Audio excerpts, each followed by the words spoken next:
Good afternoon. The first item of business this afternoon is a debate on motion number 9239 in the name of Fergus Ewing on maximising the opportunities for Scotland from district heating and decarbonising the heat system. I call on Fergus Ewing to speak to and move the motion. Minister, around 14 minutes, please. Thank you, Presiding Officer. I welcome the opportunity to discuss this afternoon how we can respond collectively to the challenges and opportunities facing the heat system in Scotland. We, Presiding Officer, are an energy-rich nation where heat accounts for over half of all the energy we use, including transport energy, with an estimated £2.6 thousand million a year being spent on heating and cooling in Scotland. And including all sources of heat, including electricity, heat is estimated to be responsible for 47%, nearly half of Scotland's greenhouse gas emissions. We are facing unprecedented challenges to the way in which we generate and use energy for heating and cooling, which have developed over the last decade. In 2009, the Scottish Parliament unanimously set Scotland's ambitious climate change targets, including a minimum of an 80% reduction in greenhouse gas emissions by 2050 and a world-leading 42% reduction by 2020. We have also seen households and businesses face rapidly rising energy costs due to changes primarily in the wholesale gas market. We should, Presiding Officer, seize opportunities for more productive use of energy for heating and cooling. These will boost economic growth and activity, and this will ensure more affordable warm homes and benefit the environment. And whilst we expect a mix of heat sources moving forward, we will see a move to reduce our reliance on fossil fuels and growing proportions of low-carbon and renewable generation. We have made significant progress in reducing greenhouse gas emissions and reducing the need for heat. However, there is far more still to be achieved to meet our long-term targets. The draft heat generation policy statement, published this week for consultation, sets out the Scottish Government developing heat generation policy for delivering solutions to meet these challenges. It sets out the approach that will deliver an affordable and effective heating and cooling framework for Scotland through to 2050. We can meet these challenges in a way that will deliver commercially viable, diverse systems of heat generation and use for Scotland, and which supports a competitive business and industry base and provide affordable warmth for householders, as well as addressing climate change imperatives and tackling our over-reliance on fossil fuels. These aims can only be achieved in close collaboration with a wide range of public, private and community stakeholders. And I'm very pleased to say that I'm happy to support the Labour amendment today, which, amongst other things, recognises the invaluable role that local authorities will play towards meeting all of these objectives. I wanted to turn to fuel poverty and rural issues. Reducing the need for heat helps to reduce fuel poverty, which remains a key priority for our government, and we have allocated around £250 million, around £250 million of funding through our Home Energy Efficiency Programme for Scotland, or HEEPS. We recognise that delivery of energy efficiency measures is often difficult in rural areas, and we have raised this with DEC in relation to UK-wide programmes. In Scotland, this affects some but not all rural areas.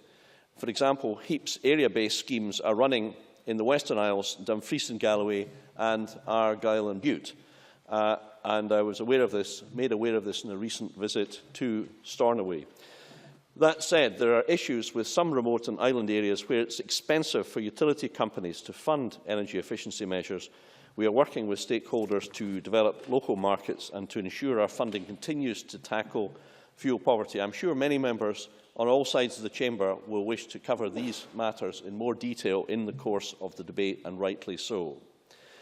Earlier this week, we announced £60 million of funding to local authorities to ensure that Scottish households can receive the energy efficiency measures they need to live in warm, affordable homes.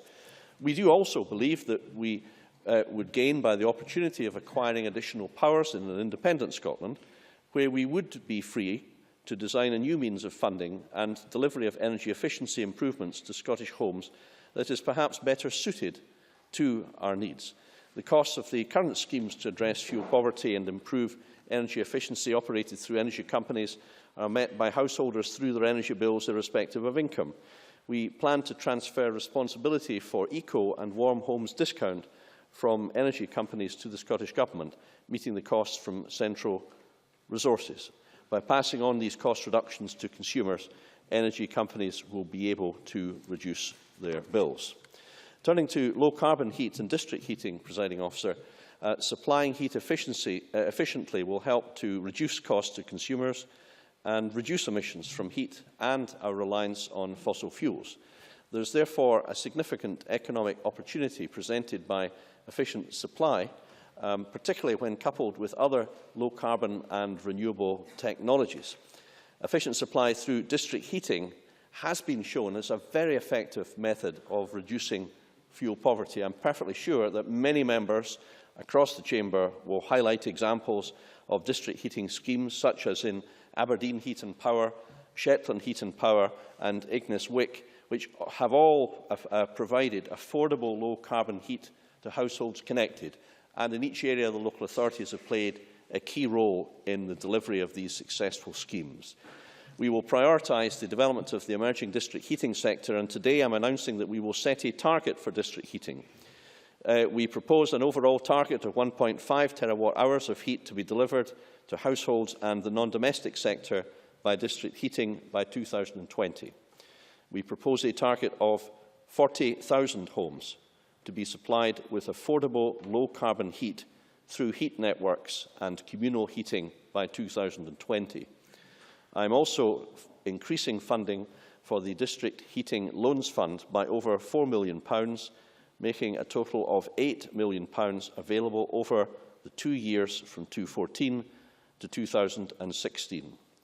We want to see more successful district heating projects coming forward, more projects like Fife Council's Dunfermline network, and more projects like the Glasgow Commonwealth Games Village. This is part of a £10.5 million package of support for heat policy over the next 2 years. We will also continue to support projects to come forward from the Renewable Energy Investment Fund, REEF, and Warm Homes Fund Finance. Moving forward, we will publish the Scotland Heat Map this spring and make heat map data sets available to Scottish local authorities from April this year to support local strategic heat planning. This is a powerful tool which helps to visualise opportunities and support Scottish heat planning and projects. We will support the use of recoverable heat by ensuring the planning system and our enterprise agencies support the co-location of the relevant industrial plant.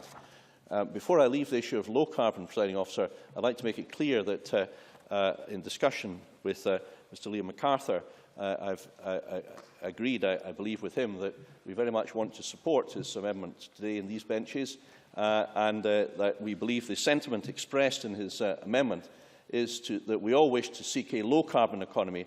A zero-carbon economy would, I think, present somewhat practical problems, and I think I have an understanding with Mr MacArthur that, in fact, the spirit of his amendment is that we strive towards a low-carbon economy, and in his remarks I'd be grateful if he might be able to clarify that. Turning to business and industry, more businesses are realising that using resources efficiently is an...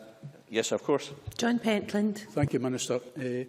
I'm sure that the Minister will know that everybody is very, very supportive in how we reduce emissions, but I've had some concerns raised about emissions from a biomass energy centre, which will be part of the new Clyde Valley school campus in my constituency. And this was originally only going to be a few feet away from homes. It's now been moved to 12 metres. So could the Minister perhaps give me the assurance what environmental and health for such developments, including the emissions of particulates and woodborne spores? Minister, and I can reimburse you for your time. Thank you, Presiding Officer. I'd be very happy to look into the case that Mr Pentland has quite properly raised with me and to discuss it with him if he wishes, obtain more details and make sure that it is thoroughly investigated and we can provide an answer to the question that he's raised this afternoon. Turning to business and industry, Presiding Officer, more businesses are realising that using resources efficiently is an important part of any good business strategy. We've seen that through levels of demand for our £7 million Resource Efficient Scotland programme, and more than 5,000 organisations have accessed advice and support in its first 9 months, which is quite a record. And I've seen the benefits at first hand. Companies like Ellen Hair Design in Inverurie credit implementation of measures such as solar energy and air source heating with driving the success and profitability of their family firm. So businesses can do a tremendous amount, and there is help, advice and support available to them for appropriate schemes. Our CARE scheme is available to help rural business benefit from renewables such as small-scale anaerobic digestion, like the one installed at Rainton Farm, the home of luxury ice cream maker Cream of Galloway. And very pleasant it is too, as I'm sure I'm not the only one to have had personal experience of, Presiding Officer. Resource Efficient Scotland is also supporting heat-intensive industries based in Scotland, such as food and drink, cement and chemicals, and they have taken significant steps to become more energy and resource efficient through significant investment in processes and through greater efficiencies. However, there is potential for further decarbonisation, for technology improvements and increased uptake of technologies. Through Resource Efficient Scotland, the Scottish Government will provide support to Scottish-based industry to develop individual sector roadmaps for decarbonisation.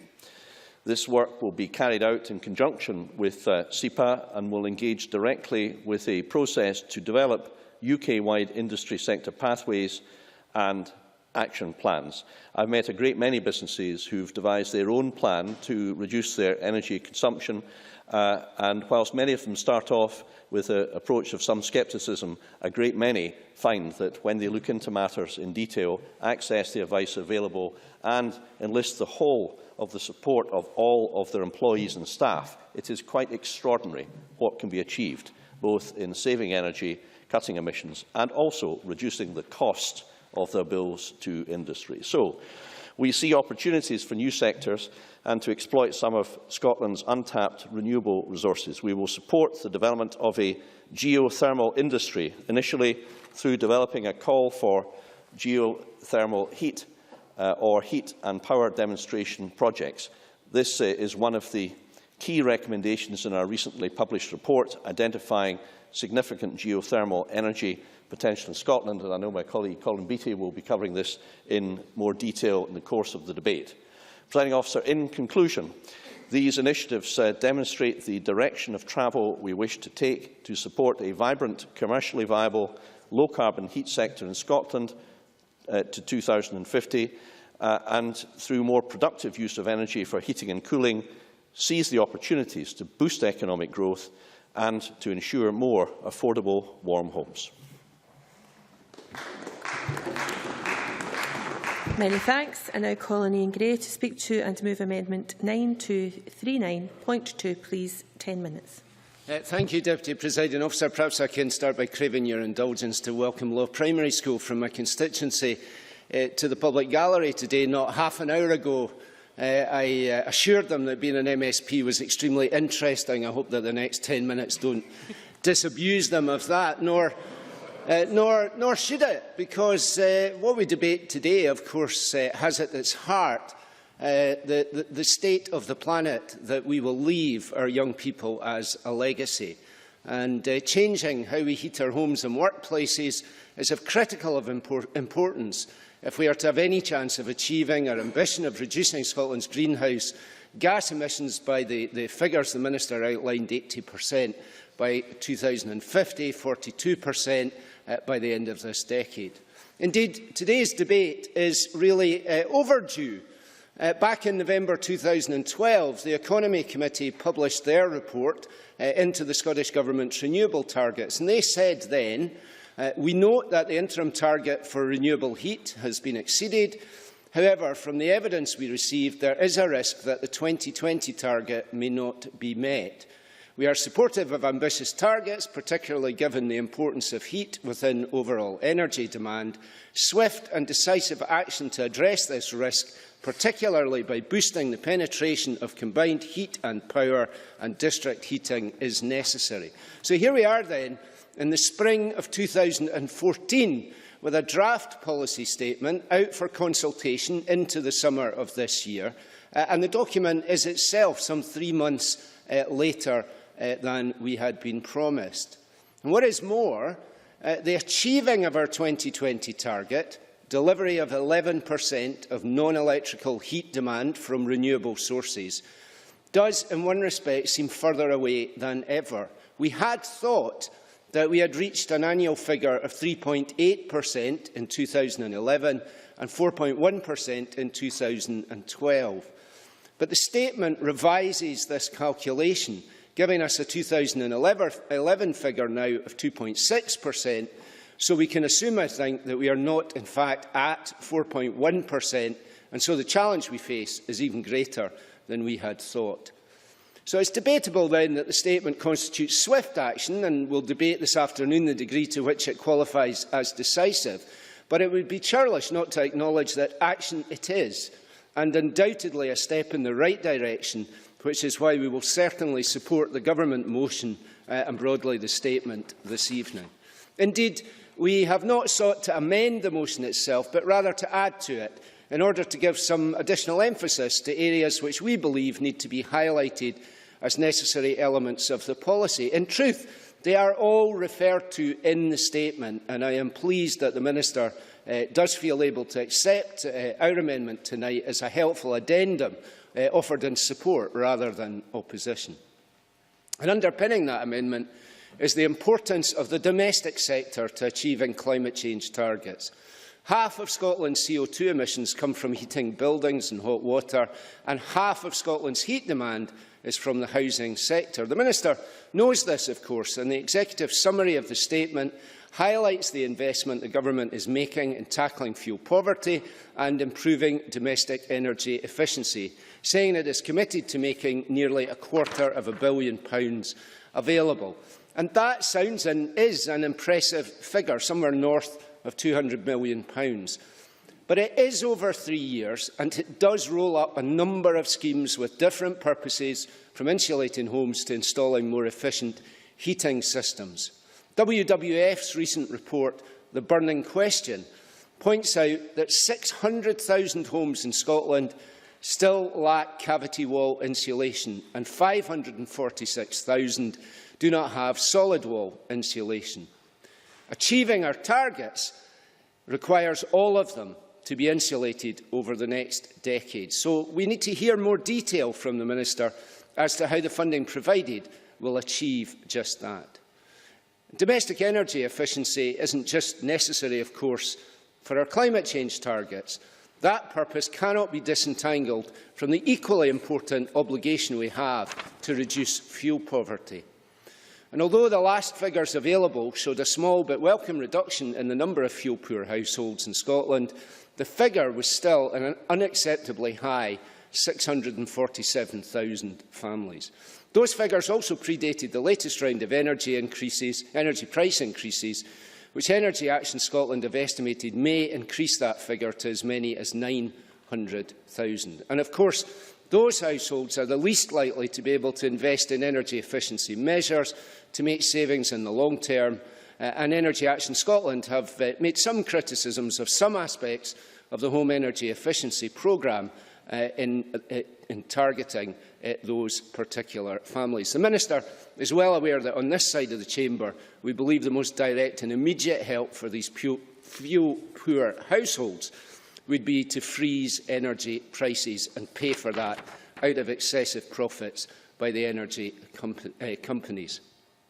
Turning to district heating schemes, the increase to the District Heating Loans Fund is very welcome, as is the target of 1.5 terawatt-hours of heat delivered by 2020. That does mean, though, 40,000 homes, as the Minister said, connected in the next 6 years. We currently stand at 10,000 and 0.2 terawatt-hours. So the targets are welcome, But we believe the statement needs to be much clearer on exactly how the funding and direction suggested will lead to a sevenfold increase in energy delivered by those communal schemes. Moreover, WWF have pointed out that RPP2 says that by 2020, 100,000 homes should have adopted individual or community renewable heating technologies. That implies 60,000 will have to have installed individual renewable systems, and the statement does not explain how that will happen. Surely. Mike Mackenzie. On the basis of individual schemes, do you not share my disappointment that the UK Government have taken 4 or is it 5 years to roll out the domestic RHI renewable heating incentive, and that had they introduced that more timorously, we could have made much more progress than we have to date? Ian Gray. Yes, I do agree with that, and I think progress has been too slow for a whole number of reasons. 10 years ago, as an advisor to the Secretary of State for Scotland, I was visiting a housing association development in Islay using ground source heat pumps, and 10 years on, that has still not become anything like the norm, but it surely must do if we are to achieve our aspirations. And just to address the member's point more directly, my own local experience of trying to get the HEAP scheme and its predecessors to install ground or air source heat pumps, even for constituents who are off the gas grid, has not always been a happy one. I believe that the Minister's aspirations in this are sincere, but the reality on the ground can sometimes be more difficult. The statement rightly talks, in fact, of the supply chain opportunities for these technologies, and the Minister spoke about this again this afternoon too. And I wanted to mention the innovative SunAmp heat batteries based in my own constituency and exhibiting this week at the EcoBuild 2014 exhibition, used as an example, I'm pleased to see in the statement. But the statement needs to say more about what actual support supply chain companies like these can expect and how we can accelerate their deployment. Too many of them are opportunities we've been talking about for some 10 years, and in truth, we have not seen enough progress. And I do accept the member's point that some responsibility for this lies not with the Scottish Government, but with the UK Government. And indeed, I feel the statement is rather benign in its comments, for example, about the Green Deal, which to my mind is a scheme which has simply failed, with only 750 installations across the whole of the United Kingdom. Labour certainly believes that this is a scheme which needs to be replaced. Murdo Fraser. I'm very grateful to the member for giving way. On the subject of the RHI, does he not accept that a major reason for the delay was getting the delay in getting approval from the EU in order to ensure it complied with state aid rules? Ian Gray, and I can give you an extra minute. Well, there may be some truth in that, but I think if our approach to climate change is to shift the blame from one layer of government to another, then we're not going to really be able to move ourselves forward. And indeed, when the Scottish Government do that, Mr Fraser is usually the first to leap to his feet and complain, and rightly so. So we share the Minister's aspirations then, for they are ours too, and we welcome the steps in the right direction contained in this statement, from the heat map to the HEAPS programme, to the Heating Loans Fund. We do ask for greater clarity of the connections between the inputs in the form of funding, regulation and government leadership, and the actual delivery of the targets which we have. We come indeed neither to bury the statement or to simply praise it, but to support it and to ask for more quickly. And in that spirit, I move the amendment in my name this afternoon. Thank you very much. And I now call on Liam MacArthur to speak to and to move Amendment 9239.1. Around 6 minutes, Mr MacArthur. Thank you very much, Deputy Presiding Officer. Can I welcome the Minister's statement published earlier this week, but also the tone and content of his remarks this afternoon, and pleased too to have an early opportunity to debate some of the issues arising out of that document. For all the focus on the need to tackle climate change, to reduce emissions and decarbonise our economy. I think it's fair to say that the pivotal role that heat must play in helping us achieve our collective aims in this respect are too often underestimated. And I think we're probably all a bit guilty to an extent of focusing on electricity generation, even transport, and downplaying the importance of heat. So I certainly welcome the statement and the opportunity it affords us to direct some overdue attention to this critically important area. Partly, I think, as Ian Gray suggested, in the hope that we can get back on track to meet that 11% renewable heat target for 2020. I'm very happy to support the Government's motion this afternoon, as well as, I think, the sensible additions that Ian Gray is seeking to make relating to the social justice aspects of the debate, as well as the vital role of local authorities. And I think I've put on record the contribution made by Orkney Islands Council and indeed the Housing Association within Orkney in tackling head-on these very real issues. But I do also think that we need to send out a much clearer message, both in this motion and as part of the Government's overall strategy, on the key role played by energy efficiency and demand reduction. I think the Minister touched on this in his remarks, and I'm happy to clarify that in terms of my own amendment, it should indeed refer to creating a low-carbon or a net-zero carbon Scotland. Of course, the heat hierarchy features up front in the Government's consultation, and my amendment acknowledges that fact. This is entirely appropriate, and there is indeed a consensus, including within this chamber, that it's far easier to decarbonise the production of energy if demand is further reduced. With around 50% of our total CO2 emissions coming from heating, and an appallingly high number of households, over a quarter nationally and significantly more in my own constituency, living in fuel poverty, both Scotland's governments must adopt a ruthless focus on energy efficiency. The Minister will argue with some justification that the Scottish Government has a number of initiatives that support households, businesses and communities in this respect, and those build, I think, on the work started under the previous Scottish Executive, adapting and refining support programmes to reflect the lessons learned and indeed capitalising on new opportunities. But the truth is that the inexorable rise in fuel costs mean that we are really only succeeding in slowing the rate of increase in fuel poverty. Moreover, the easier and more straightforward steps have now been taken, and what must now follow is inevitably going to be more complex, extensive and, as a result, more costly, albeit the action at a district and community level can obviously deliver efficiencies of scale, as the Minister suggested. At the same time, as some of us were discussing yesterday with E.ON representatives, the availability of smart meter technology can help by raising awareness amongst householders and businesses about their energy usage. It allows them to instantly, as well as track over time, the way in which they use energy, making them more able and, I suppose, incentivised to act to reduce their demand. Certainly will. Yeah. Mike Mackenzie. I'm quite sure the member will be aware of the fact that smart meters only work where they have a 2G signal, and wouldn't you agree with me that the UK Government have manifestly failed to provide 2G coverage across the largest part of the Highlands and Islands, the areas that most need smart meters? Liam MacArthur. Well, I certainly would recognise the collective efforts of both Scotland's governments to address not just the mobile phone coverage, but also the broadband coverage in the part of the world I represent and that Mike Mackenzie represents as well. And therefore, I think while the rollout of these is going to take some time, one certainly hope that what is in place does actually meet the needs of those it is there to support. Of course, in many fuel-poor households, it is not a question of trying to persuade people to cut down on fuel use, quite the reverse. But even here, having a clearer idea of how energy is being used can help bear down on bills.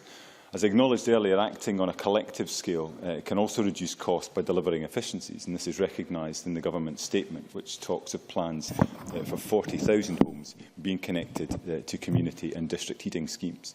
Ian Gray mentioned the RPP2, pointing out that 100,000 homes having individual or community renewable heating technologies by 2020 rather implies that the Government expects 60,000 individual dwellings to take up such technologies, and it would be interesting, I think, or useful to understand how that is expected to be rolled out. Meanwhile, Colour Scotland questions how off-grid households will be among the 40,000 set set to benefit from increased funding for district heating through the Loans Fund. Indeed, Callagher argues that the Minister's statement in its present form does not sufficiently meet rural and off-grid challenges. They go on to argue that a more holistic approach should be taken to encompassing the Government's Energy Action Plan, Sustainable Housing Strategy, review of building standards and its heat statement to ensure, as they see it, quote, rural households and businesses are not disadvantaged. And given the parts of the world that both Fergus Ewing and I represent, albeit that all of my constituency is off the gas grid, I know that these are concerns that Fergus Ewing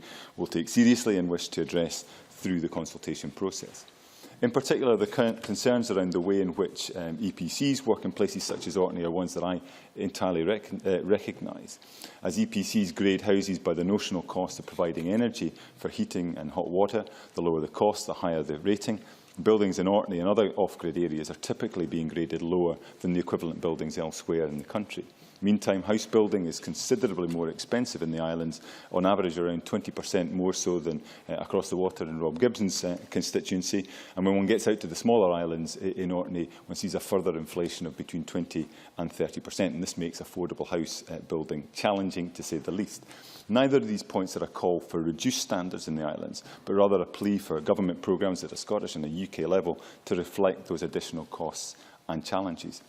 Callagher's points regarding micro-combined heat and power technologies are also one with which I have some sympathy and wonder if the Minister would reflect on how these might be more explicitly incorporated into the strategy.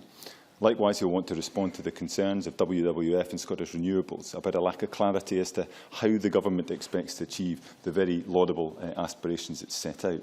This is a consultation, of course, and the space needs to be left for views to come forward.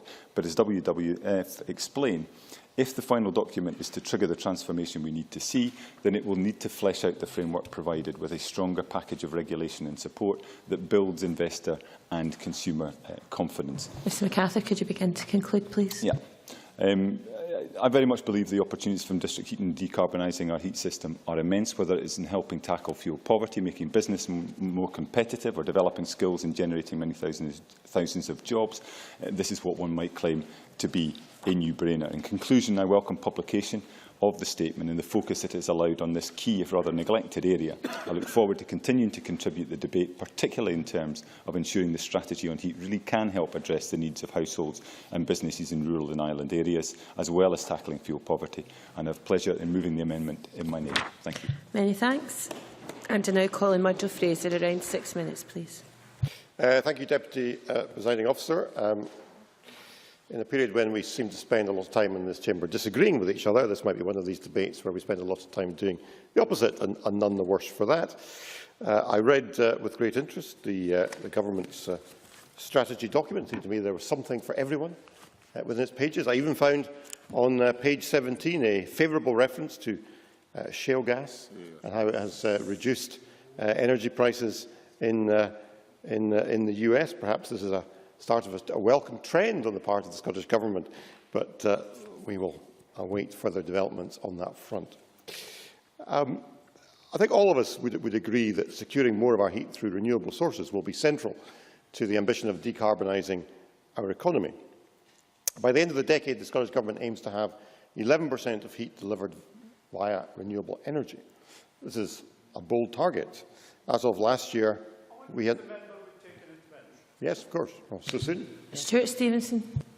Being encouraged to reach page 17, I wonder if the member would agree with me that simply to refer to the facts of the change in the market for gas that comes from shale is not necessarily to commend it to those who are listening to his peroration.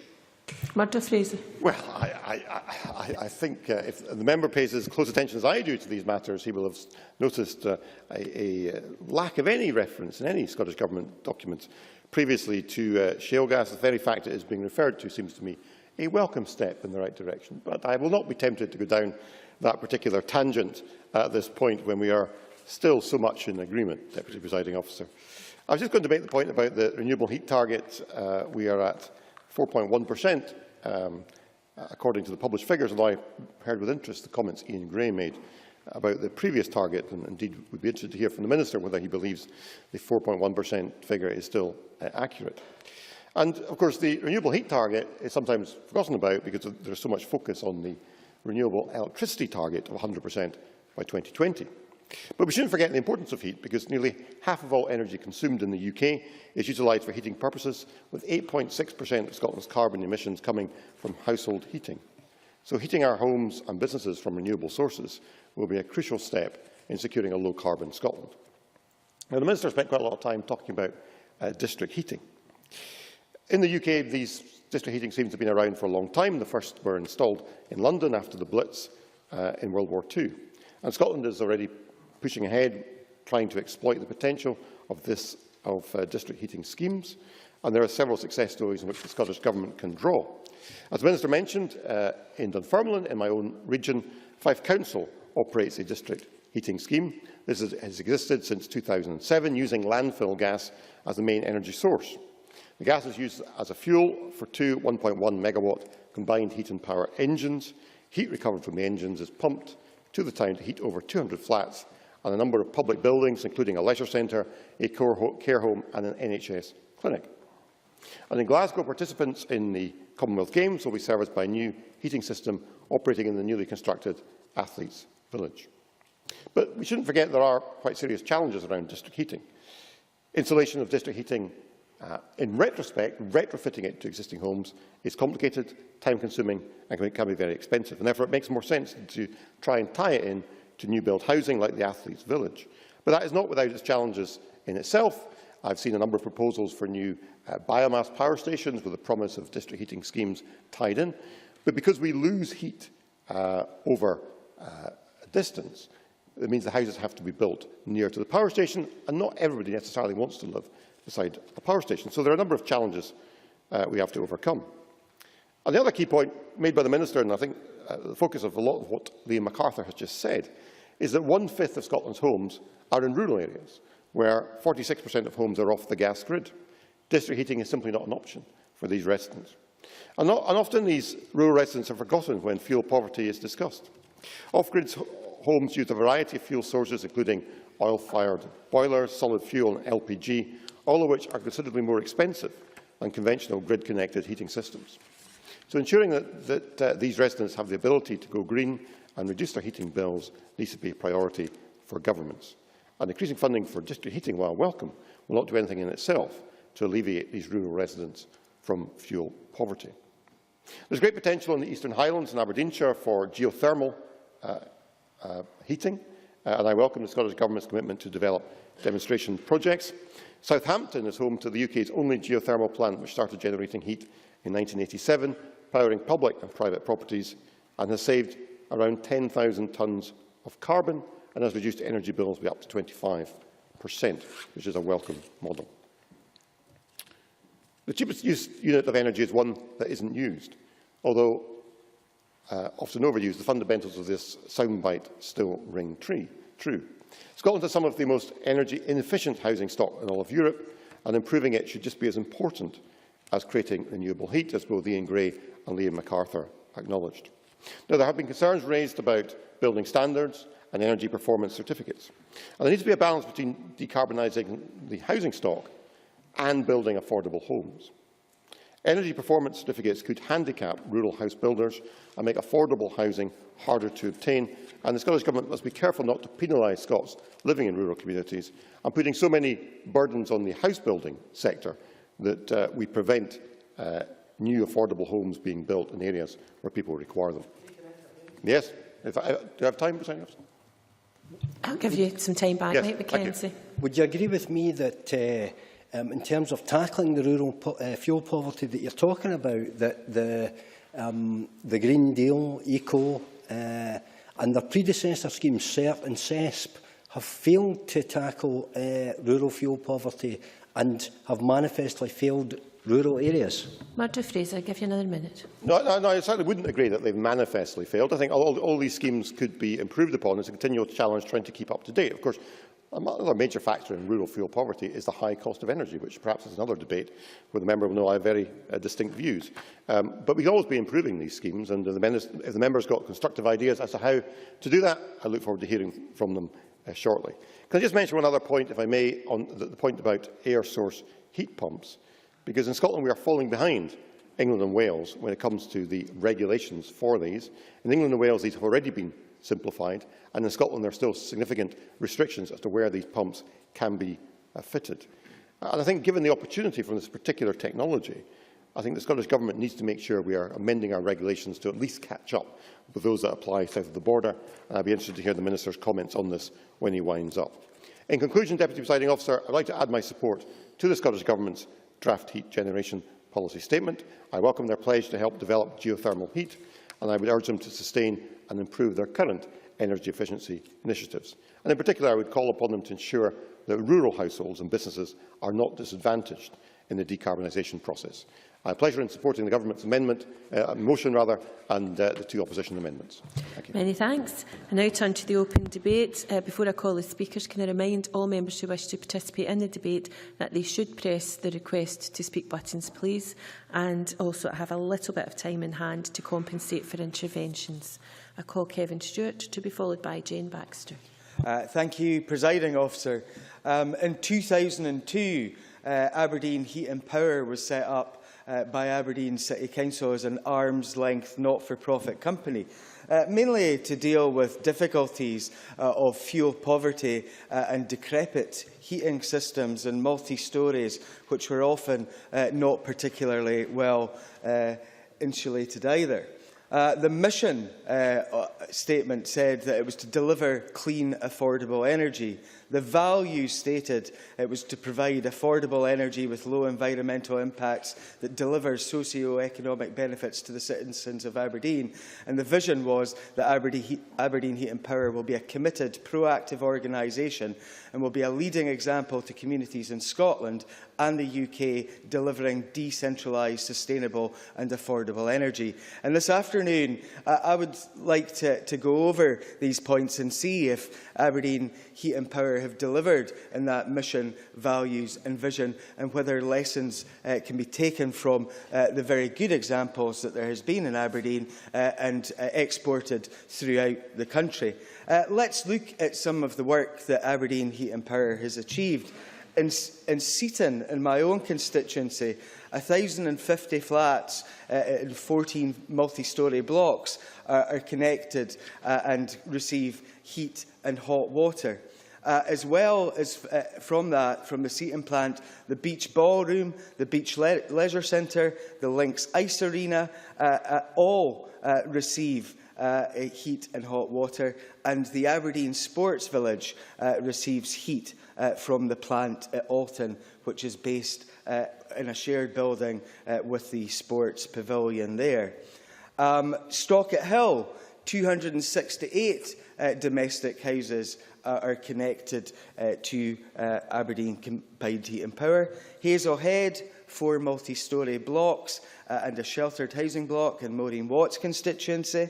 And also from that plant, we have heat for the Hazelhead Pavilion and heat and electricity for Hazelhead School and the swimming pool in that area. And as well as these, there are also standalone schemes in other multi-storey blocks, mainly in mine and Mark MacDonald's constituency. And there are ambitious plans, Presiding Officer, ambitious plans to roll out to the Tillydrone and Cairncry areas of the city, which I think will be very welcome indeed.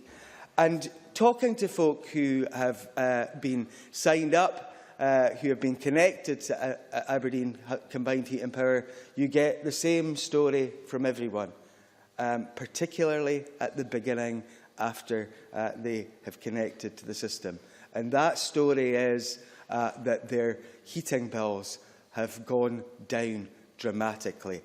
There has been an eradication of fuel poverty in many, many places in Aberdeen because of Aberdeen Combined Heat and Power. And I dread to think what the situation would be in certain parts of my own constituency and throughout the city if folk were not connected to Aberdeen Combined Heat and Power.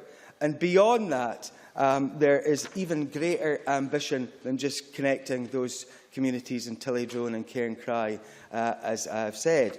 We have seen a move into the city centre, and 5 public buildings, including Aberdeen Townhouse, will be connected. I don't know if the Minister will be welcome to visit these public buildings or not. We'll wait and see what happens as we progress.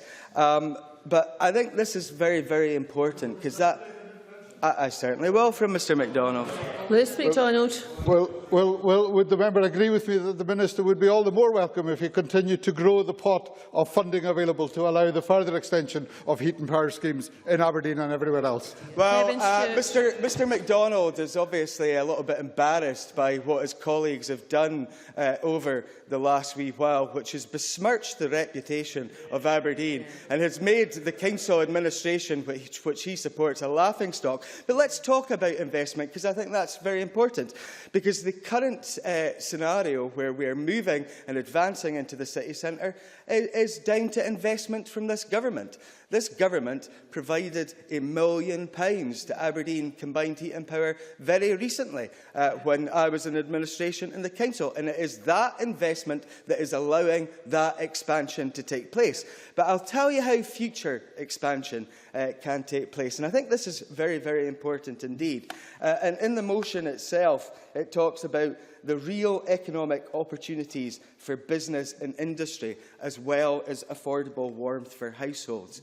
Now, I think that many businesses in Aberdeen who are on that route should take advantage of the heat that Aberdeen Combined Heat and Power can actually provide. And I intend to write to a number of businesses on that newly expanded route and ask them to consider signing up and connecting to Aberdeen Heat and Power. And I hope that the Minister will be willing to support me in that regard. I hope that Mr MacDonald, as a regional MSP, will be able to support me in that regard too, because I do think it's extremely important that we do that.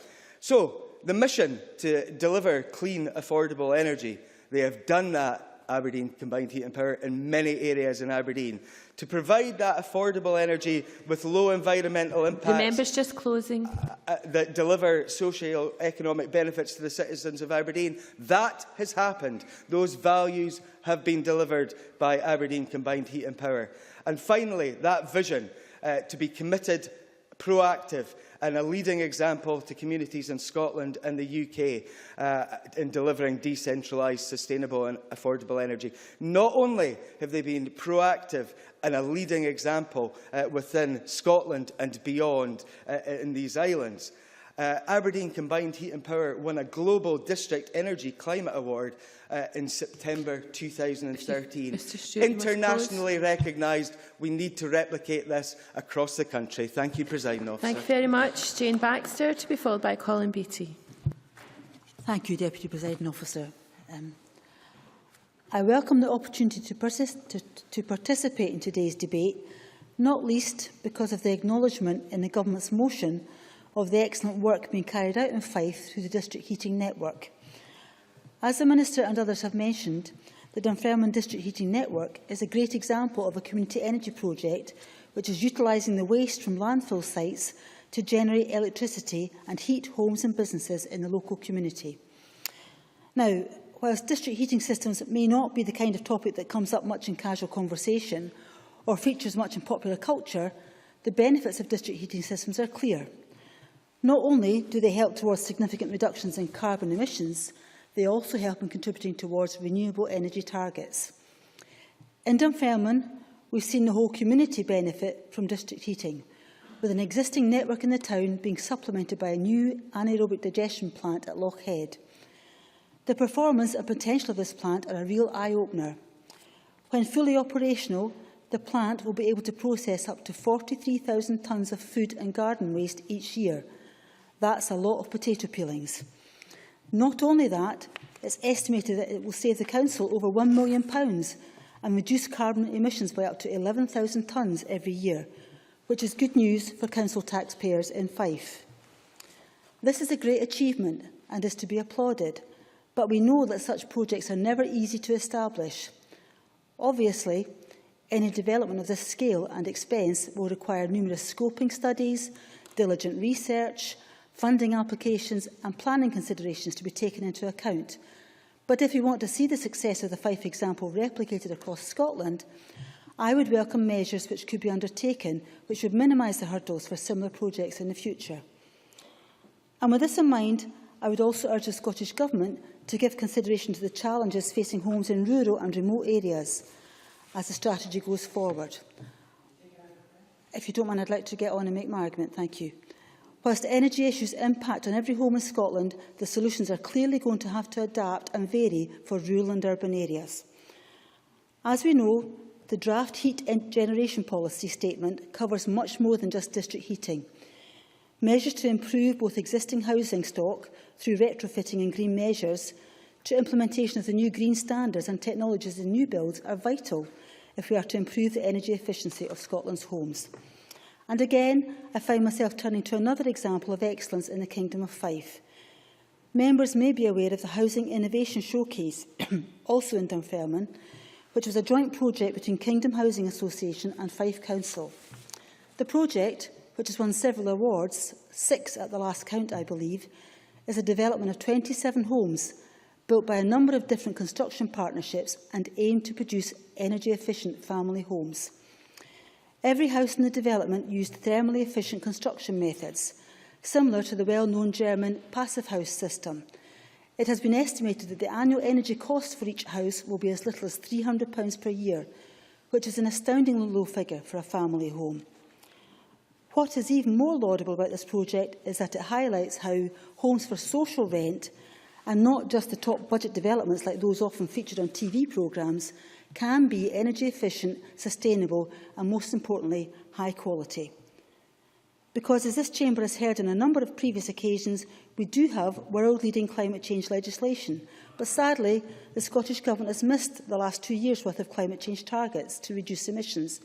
In light of these missed targets, it is clearly essential that any steps taken in the future strategy for Scotland, which will boost our capacity to decarbonise heat production, are to be welcomed as we strive to get back on track towards meeting our targets.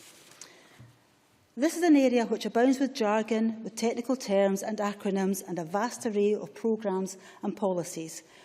It moves from small-scale microgeneration to larger district heating projects where several hundred homes and public buildings can be heated from one source. This can be a bit of a turn-off if you're not into technicalities. But behind the complexities of discussing a decarbonised heat sector lie the reality of families coping with fuel poverty.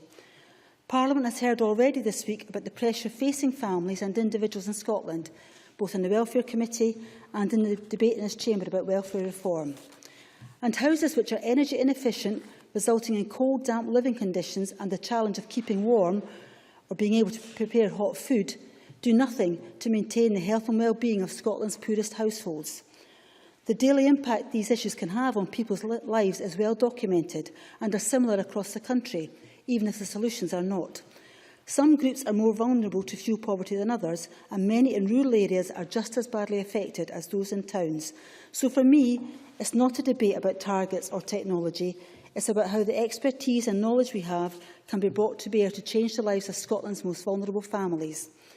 I've spoken before about Fife Gingerbread and the Poverty Alliance, who in their excellent report on the impact of poverty on lone parents in rural areas found that 37.5% of those lone parents surveyed cited heating costs as being one of the causes of financial stress in the past year. So I sincerely hope that the policies laid out by the Scottish Government today are a success, because frankly, we cannot afford them not to be. Thank you. Thank you. I call Colin Beattie to be followed by Rob Gibson. Presiding Officer, governments across the world are looking for reliable options in sustainable energy. Our impact on the environment from carbon-based energy is undeniable, and at this point I would like to reference the Scottish Government's publication Towards Decarbonising Heat and to focus on geothermal energy. Such projects in other countries have proven to be very successful. Boise, Idaho uses the largest district geothermal heating system in the United States.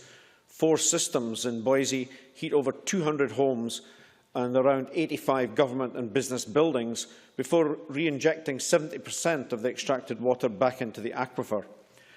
Scotland is striving to meet its own goals for renewable energy by 2020, which includes sourcing 11% of Scotland's heat demand from renewable sources and 100% of Scotland's demand for electricity from renewable energy. Despite lacking any obvious signs of geothermal heat flow in Scotland, 3 different forms of geothermal heat resources can actually be found: abandoned mine workings, hot sedimentary aquifers and hot dry rocks. The first of these 3 approaches, using abandoned mine workings, would actually be ideal in Scotland's Midland Valley, and that includes my own constituency of Midlothian North and Musselburgh. Theoretically, mine water is estimated to be able to provide up to 1/3 of Scotland's heat demand. Back when mines were still used for coal, the amount of water that was pumped out and treated for contamination exceeded the amount of coal that was dug out. As mining stopped, the mines and surrounding areas flooded. Now, this water is warmed by the geothermal heat of the earth, and the temperature increases as depth increases, providing a viable option for geothermal energy production. This system has been successful in many projects. A United States municipal building in Park Hills, Missouri, has used the system for several years, as has Marywood University in Pennsylvania. Another in Spring Hill, Nova Scotia, Canada, has saved an estimated $160,000 a year in heating and cooling costs. 2 small open-loop installations, less than 200 metres deep, in East Glasgow and Fife, have been using mine water in Scotland since 2000, both serving fewer than 20 dwellings. In Heerlen, Netherlands, there is a much larger operation.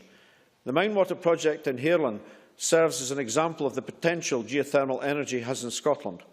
In Heerlen, warm and cool water in mines is extracted and used to heat and cool buildings with advanced ventilation technology and with a CO2 reduction of 50% compared to traditional systems. The second method of extraction is hot sedimentary aquifers, or HSA. These are permeable rock bodies that can conduct groundwater with enough heat to produce geothermal energy.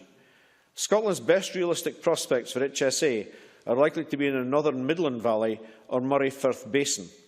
An existing commercial HSA plant in Bridgeville, Australia, has operated since 1992. Plants in Europe and the United States have also been operating for years. Thirdly, hot dry rock resources are used for extracting heat by fracturing rock at significant depths, injecting cold water into the hot fractured rock and extracting the resulting hot water. Extracting water is most efficient on a closed-loop system, and water at these depths is hot enough to actually produce electricity. In other countries, such as Australia, Germany, France and the US, large projects have shown considerable potential in generating electricity using HDR sources. Many countries have increased investment to continue developing the potential of these resources, but there is not yet an adequate amount of data on these resources in Scotland. And so far, the most ideal locations have been identified only in the East Grampians region and north of Inverness. It would probably be a smart move for Scotland to integrate geothermal heating into new development areas such as Shawfair, especially as Scotland aspires to be a leader in technology needed to exploit deep thermal resources. Upgrading technology and infrastructure to be able to use geothermal heating and cooling systems can be a costly venture, discouraging the shift. However, there is no reason new development areas cannot initially be set up to use geothermal heating and cooling systems. Nevertheless, there are many benefits for Scotland in expanding its use of geothermal resources. Geothermal energy significantly reduces the amount of carbon emissions from energy production, and the Geothermal Energy Association has found that geothermal plants emit about 5% of the carbon dioxide, 1% of the sulphur dioxide, and less than 1% of the nitrous oxide emitted by a coal-fired plant of equal size, and certain types of geothermal plants produce near zero emissions. It can help reduce Scotland's fuel poverty. On average, 27% of households in Scotland are fuel poor. This increases in some parts of Scotland up to an alarming 54%. And as welfare cuts continue, more households will not be able to afford to heat their homes. Scotland should be committed to providing support for geothermal investment, and increasing the use of geothermal energy can lower the costs of heating and cooling and electricity for more individuals and households across Scotland. Geothermal energy serves as an opportunity to utilise the networks of flooded mines across Scotland and to create employment opportunities in areas such as the Central Belt, where communities are still recovering from closures of coal mines. In the United States, an estimated 25,000 jobs are now related to the geothermal energy. There is no reason why we should not do similar or better. Geothermal energy has the potential to be a significant resource. In fact, Iceland gets nearly two-thirds of its energy from geothermal sources, heats 90% of their homes using geothermal resources, and continues to develop the industry. Recently, the Iceland Deep Drilling Project developed technology for the first time to use magma to create geothermal energy near Krafla Central Volcano, after accidentally hitting the magma during drilling in 2009. Presiding Officer, I anticipate that this source of energy will provide a lasting strategic resource for Scotland. Projects in 24 countries around the world have proven that geothermal energy is a realistic source for green energy. It's now our turn. Thank you very much. And I now call Rob Gibson to be followed by Lewis MacDonald. Thank you, Presiding Officer. I welcome the fact that we're having this debate on renewable heat in the context of Scotland having adjusted emissions that have fallen by 25.7% from 1990 and being over halfway to achieving our target of the reduction of CO2 equivalents by 42% by 2020.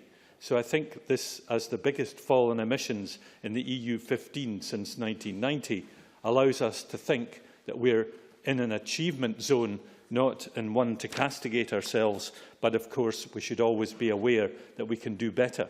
But in this renewable heat debate, I welcome the draft statement proposal for the overall target of 1.5 terawatt-hours of heat to be delivered by district heating and targeting 40,000 homes to be supplied with affordable low-carbon heat by 2020.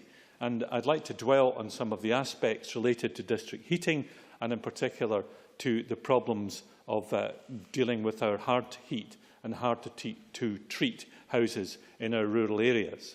So I welcome very much in the proposals the heat map, which is going to be produced very soon in April this year, to provide planning authorities with the knowledge base to highlight heat opportunities such as heat recovery, district heating, renewable heat and low-carbon heat in their development plans. Because as we understand in the National Planning Framework, three discussions, these development plans are often out of date and need to be brought up to date from the point of view of making sure that affordable and council housing are made in a fashion which allows for renewable heat to be included in them and for these to be part of that plan. Now, I want to look at the renewable heat situation in Wick, where I have my constituency office in Caithness, and recognise that Ignis in Wick, which is one of the two largest projects that have received £400,000 or so to make them work, has been a great success since it took over from a council scheme in June 2012. The scheme has added another 37 domestic dwellings to the original 165.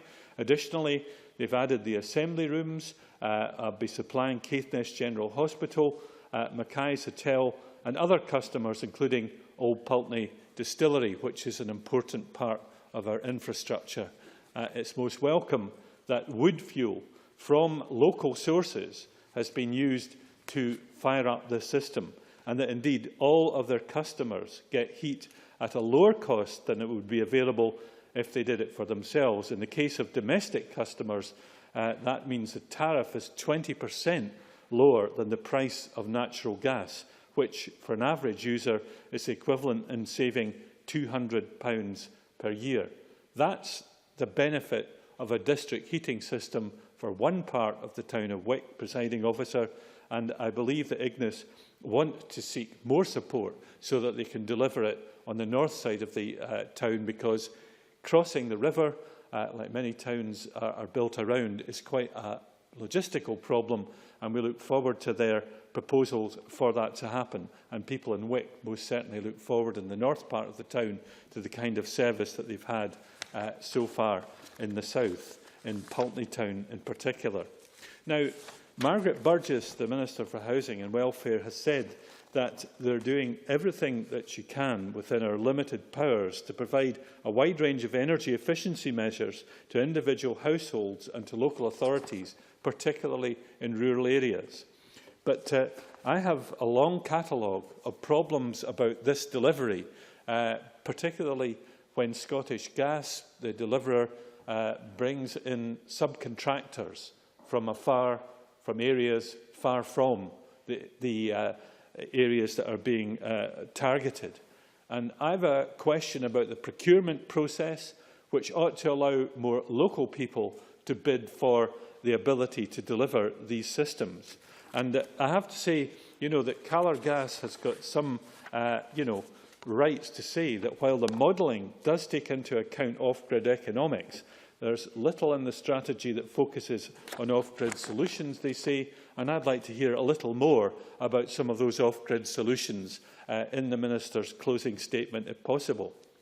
I'd particularly also like to point to a problem that's been created for small-scale anaerobic digestion, which could provide district heating systems. And it's been brought to my attention that the Department of Energy and Climate Change in London seems to have misconceived a 20% degression of FIT scheme for smaller AD, which will harm a number of British companies and indeed stop AD plants in the next 3 to 5 years unless there's a change in the budget this April. So we look forward to finding a way that would include small anaerobic digestion in places where there are farms which could provide this, and indeed where it can be collected to use for a district heating purpose. Now, I like the idea that's brought forward by Scottish Renewables, Presiding Officer, to have what they call a national indicator to show the increase in renewable heat production as part of the National Performance Framework. And I hope that that's an idea which the Government could flag up and make available, because I believe, Presiding Officer, that as people see the success of us delivering this, that it will encourage others to take part. And I look forward to the Minister's response in his closing remarks. Thank you. Many thanks. I now call Lewis MacDonald to be followed by Mike Mackenzie. Thank you very much. And like other members, I welcome this debate today and the growing consensus around the potential future contribution of district heating and combined heat and power. Both district heating and CHP were highlighted in this chamber 5 years ago when we passed the Climate Change Scotland Act, because there was already wide recognition then that they could make a difference to climate change. What took a little longer was agreement to follow up that recognition in principle with the necessary resources. And when we debated these matters towards the end of 2009, I argued that the consequentials then available because of spending on district heating in England should be invested in district heating in Scotland. That didn't happen then, but I am pleased that the Scottish Government has made additional loan funding available today. And it's important because successful rollout of district heating schemes requires both public investment and political will at both a local and a national level. And both local and national funding and political commitment have helped the City of Aberdeen to lead the way in this sector, as indeed in other energy industries. Aberdeen, like other cities, met the high demand for social housing in the 60s and 70s by building high-rise housing. There are now some 6 such council-built multi-storey blocks in the city, accounting for 4,500 flats and maisonettes of different sizes. Aberdeen is best in class among cities across Britain in the successful maintenance of that high-rise housing. And an important part of that was the decision 12 years ago to invest in combined heat and power as a way to reduce the costs and increase the efficiency of heating multi-storey flats. The then Labour-led City Council set up a company limited by guarantee, Aberdeen Heat and Power, which has been backed by administrations of all parties ever since. And I would like to pay particular tribute to Janice Lyon, who, as Energy Manager at Aberdeen City Council, guided AHP's growth in its first 10 years and continues her interest in social housing and energy issues to this day. As we have heard, Aberdeen Heat and Power established gas-fuelled combined heat and electricity generation systems in the Stockett Hill, Hazelhead and Seaton areas of the city. Council tenants in high-rise buildings in those 3 areas benefited from cuts in the order of 50% in their electricity and heating bills, as inefficient electric heating and power from the mains were replaced by heat and power from gas-fired turbines next door. The carbon-saving benefits were also in the region of 40 to 50%, with more rather than less heat available at a much lower price. The life expectancy of the buildings themselves was also extended, perhaps by as much as another 30 years. So win-win for tenants, for social housing provider and for the wider environment, on the basis of a well-designed business model allowing for continued expansion even in tough financial times. My daughter's high school, Hazelhead Academy, is on the grid, as we've heard, as is the swimming pool next door, and as are many other public buildings too. And I'm delighted that AHP are extending their provision yet again to further high-rise blocks in Stockett Hill and Cornhill, and that there are plans to extend to the multi-storeys in Tillydrone and to a whole raft of public buildings in the city centre itself, with a £1 million extension of underground mains towards the city centre already underway. Kevin Stewart, who I think has left the chamber, but Kevin Stewart mentioned the potential for connecting private sector buildings to the CHP network in the city centre. And I'm delighted to say that Aberdeen Heat and Power is already doing just that through its new subsidiary deal, District Energy Aberdeen Limited. I think, and my message to Mr Stewart when he returns, is that we should all get behind that innovative approach, because that's the one that can work. The Aberdeen Heat and Power has already shown that it is possible to extend district heating from council-owned flats to privately owned flats in the same building. They have always taken the view that the sky is the limit, and they continue to look at opportunities to connect up new customers, and I believe that deal will help them to include new types of building in their schemes. And that is why Aberdeen Heat and Power was the first British city 6 months ago to win the Global District Energy Climate Award, which was awarded to Aberdeen City Council and Aberdeen Heat and Power in New York in September of last year. I have no doubt that under the leadership of General Manager Ian Booth, Aberdeen Heat and Power and Deal will continue to grow and diversify in the years ahead. There is one other important point, I think, to make in relation to the Aberdeen model, which ministers and other cities looking to follow Aberdeen's lead should take on board. Combined heat and power in Aberdeen is not fuelled by biomass, nor is it energy from waste. It uses gas, which is a relatively low carbon, but not a carbon-free energy source. I hope we will avoid making the mistake of taking the view that only strictly renewable energy can help to meet our carbon reduction targets. Clearly, a more efficient use of a lower carbon energy source is in itself significant progress and deserves vigorous government support. It is not simply the 45% reduction in carbon emissions, nor the 50% cut in consumers' bills. It is also hugely advantageous to create a network of connections and pipes and to include more and more housing and other buildings in a common supply scheme. That will allow conversion to other fuel types in future much more readily than if a renewable fuel district heating scheme was to be started from scratch. And on that basis, I hope other cities and other communities will follow Aberdeen's lead, and I welcome the broad support for such an approach today. Thank you very much. And I call Mike Mackenzie to be followed by Marco Biaggi. Thank you, Presiding Officer. I'm pleased to speak in this debate as it gives me the opportunity of sharing with members some examples set by excellent district heating projects across the Highlands and Islands region. The motion, in fact, mentions one of these, the Shetland Heat, Energy and Power Project, which I've had the pleasure of visiting and of seeing for myself the benefits of what's a very well-run and innovative project. It utilises almost all of Shetland's waste and some that it actually imports from Orkney to power a very successful district heating network. So successful, in fact, that private sector householders are queuing up to be connected. And as an aside to this, glass that's separated out of this waste is further utilised by Enviroglass, a community project which manufactures a range of products from this waste glass in what is a great example of the circular economy. And in talking of Shetland, I must pay tribute to Fred Gibson of Shetland Composites. Fred is typical of many islanders, having both a high degree of practical skill and craftsmanship, as well as a formidable intellect and the creative ingenuity to marry these two qualities together.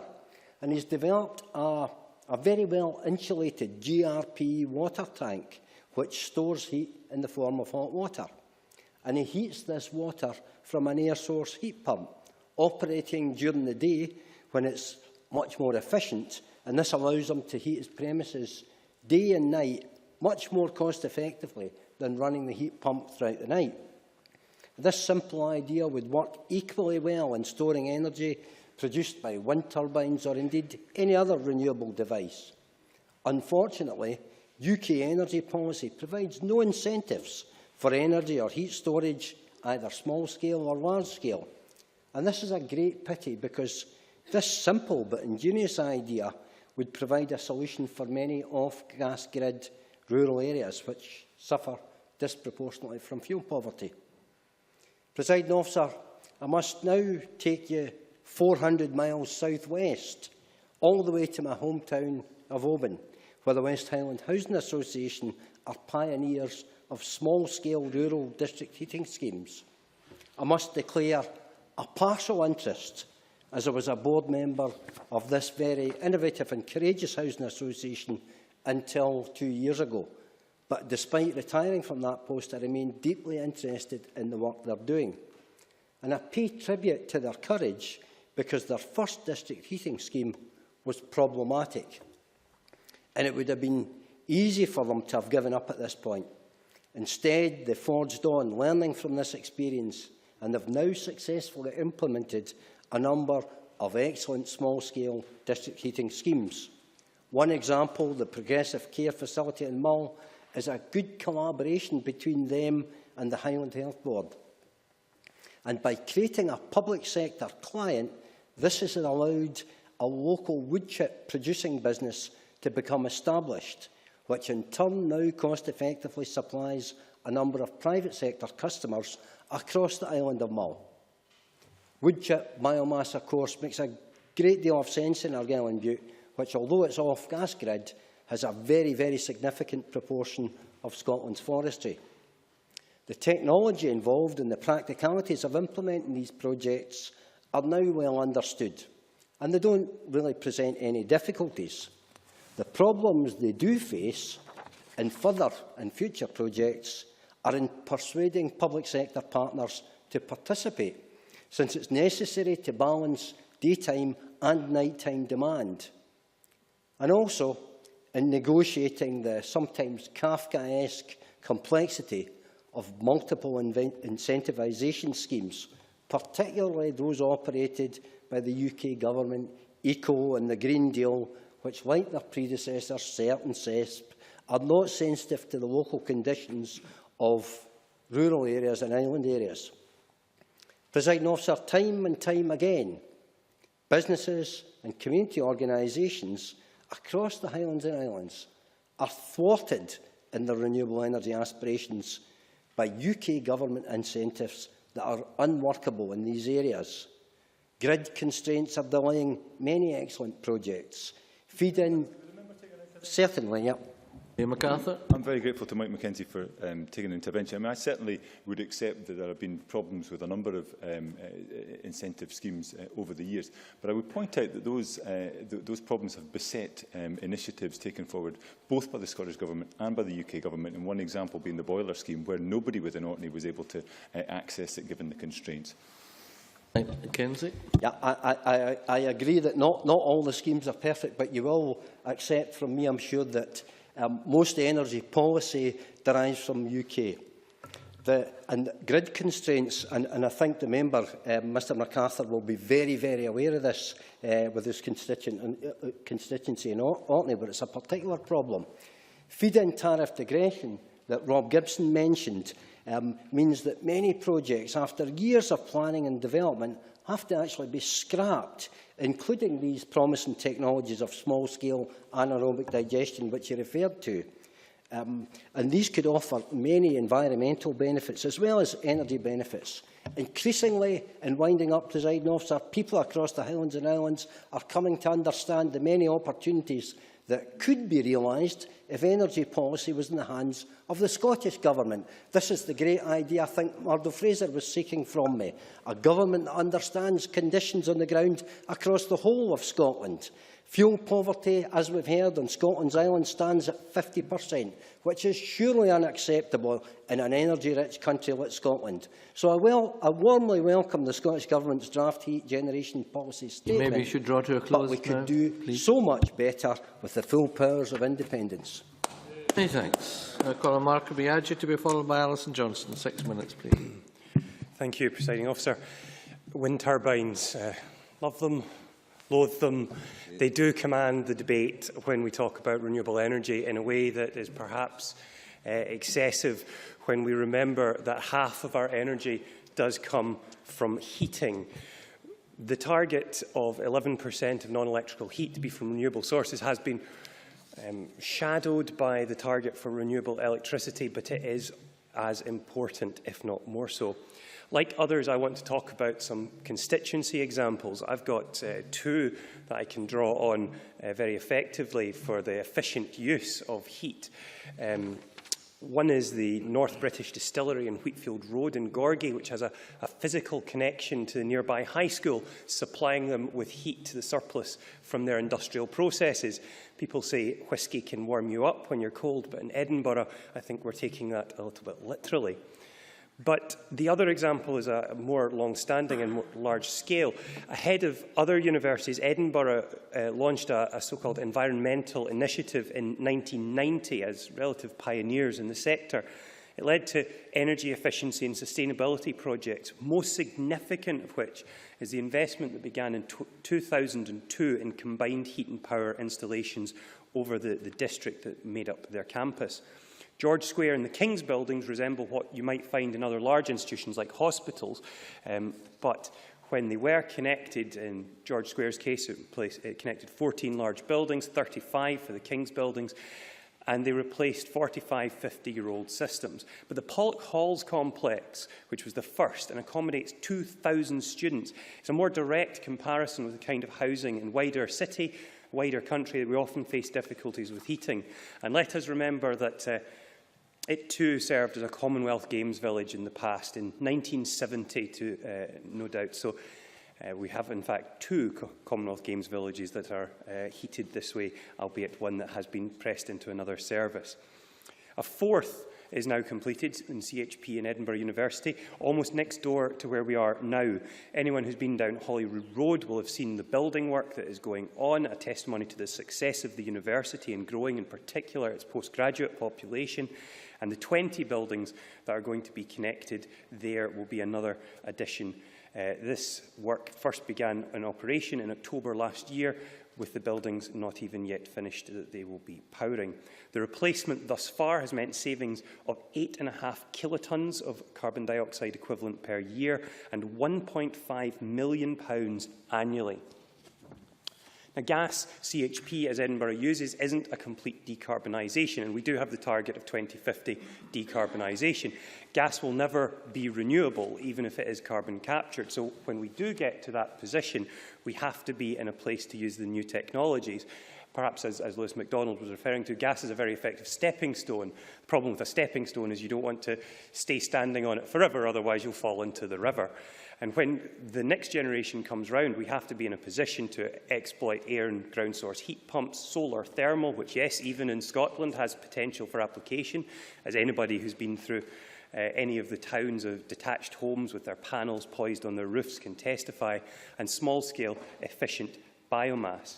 The other experience of Edinburgh that's illustrative is that, as with so many things, collective working really does bring down costs, but it really needs an upfront investment. It helps to have a large institution, like indeed a local authority or a local authority-backed project, behind any work. Edinburgh required £20 million in investment over a decade for the first 3 projects and a further £8 million for the new Holyrood facility. That is paying itself off over the lifetime, but the upfront costs would be eye-watering to an individual or a small group of homes. It's a familiar refrain for me as a member for Edinburgh Central, which is full of tenements, but I'll say it again, that the housing stock is a key determinant of how we are going to be able to roll out renewable heat. as with so many other things. The statistics show that social housing is already the most efficient, followed by owner-occupier, but the private rented sector, which makes up 40% of my constituency, sits at the bottom of energy efficiency. I've heard the concerns as well that that ranking system assumes a full state of repair, which is often quite a heroic assumption when it comes to private rented properties. We do have to reduce the demand, and the report that has been laid by the government does have an emphasis there, because if we don't, we are essentially sitting beside the fireplace with the window open. But I accept that tenements aren't the low-hanging fruit that we need to pick to achieve the early progress, and we need early progress to demonstrate success, but they are often where the need is acute, most acute perhaps off the gas grid. But it is on the gas grid, and the mixed ownership models are going to pose serious problems for rolling out, whether that's energy efficiency or larger scale projects like renewable heat. We see from the initiatives of community-backed greens, it is possible to get a group of people that all share one common bit of land to create a community project, but it requires great work. It requires support from usually a voluntary sector organisation, grant support, and almost unanimity to achieve it. If we are going to, by 2050, have all of our homes essentially decarbonised, have renewable heat as the norm, then we are going to have to find, at some point in the next 36 years, a way to get over that problem. But we should, because it is a worthwhile aim. The progress has been very substantial thus far, and I am hopeful that the agreement we've seen today will carry us forward to that objective. Thank you. I call on Alison Johnson to be followed by Richard Lyle. Thank you, Presiding Officer. I think when we look back in 10 to 20 years, we'll think it was incredible that building a housing development of 70 flats meant fitting 70 individual boilers, that 300 flats means fitting 300 boilers. It's incredibly inefficient compared with the mature alternative district heating technologies that exist. Electricity does get much of the attention, but as many members have recognised, heat is more than half of our energy use. And that's part of the reason I concentrated my questions during the Economy and Energy Committee scrutiny of RPP2 last year on heat. There wasn't much detail on government plans back then. There is more today. I'm pleased to see the strong synergy with fuel poverty in the consultation document, but there is more leadership and direction on regulation required. Both the amendments add to the government motion, which was missing an explicit mention of reducing demand and improving energy efficiency. I'll be supporting all motions at decision time, but I'd like to talk about the delivery of new insulation and heating infrastructure. We have to act fast to make installing efficient collective heating systems the norm. One of the figures that stood out from the consultation for me was the Arup estimate that over the next 40 years, £100 billion worth of heat equipment will be replaced. Heating systems aren't upgraded very often, so when investment happens, we have to work out how to ensure it is both future-proofed and low carbon. The University of Edinburgh, one of the case studies in the consultation, has been a leading light, as Marco Biaggi pointed out. They've invested in 4 CHP for their campuses, and this £12 million investment has paid off, and the latest plant was completed last year to power the Murray House campus and new student blocks under construction. And it's just up the road, 5 minutes walk, and they're very keen to welcome interested visitors. The old brewery site in a large swathe of Edinburgh's Fountain Bridge area is currently being redeveloped. The community, Green Councillor colleagues and developers are working together to try to make a district heating system happen for 500 homes, offices and a school. The technical assessment says it's feasible and commercially viable, but the city centre location precludes the use of biomass. And I'd like to ask the Minister if the District Heating Loans Fund or any other financial support is available to urban schemes who aren't considering biomass. Perhaps he could consider that in his closing statement. Minimum standards for energy efficiency in private sector housing are going to be key. Marco Biaggi also touched on this important issue. And the Government have now said that they will consult, starting in spring 2015, but this shouldn't be the start of the process. I know there's preparatory work ongoing, but early action in the private sector is essential to reducing fuel poverty numbers and reducing heat demand. We should see minimum standards as a way to unlock investment and support traders and small construction businesses. To make this work, the VAT charged on all repairs and energy improvements has to be cut. There's no sense in the zero rate for new construction and the full rate for double glazing and energy-efficient boilers. And I'd hope to see the heat plan recognise this and commit to pushing the UK on VAT, as the cheapest unit of heating is indeed one that isn't used, as Murdo Fraser pointed out. There's a chapter on the key role of the public sector in the consultation, but we need the ambition to go further. Local authorities can sell electricity to the grid if it's renewable or produced in association with heat. And this opens up innovative ways to develop heat products, to help tackle fuel poverty, to cut climate emissions, but also to create new revenue streams to fund public services. 2 years ago, the Greens brought a debate on local energy companies, arguing that the government should support local authority-owned energy service companies to drive forward the energy agenda and create a revenue stream for local authorities. And through sheer hard work, it's been done in Aberdeen for 10 years.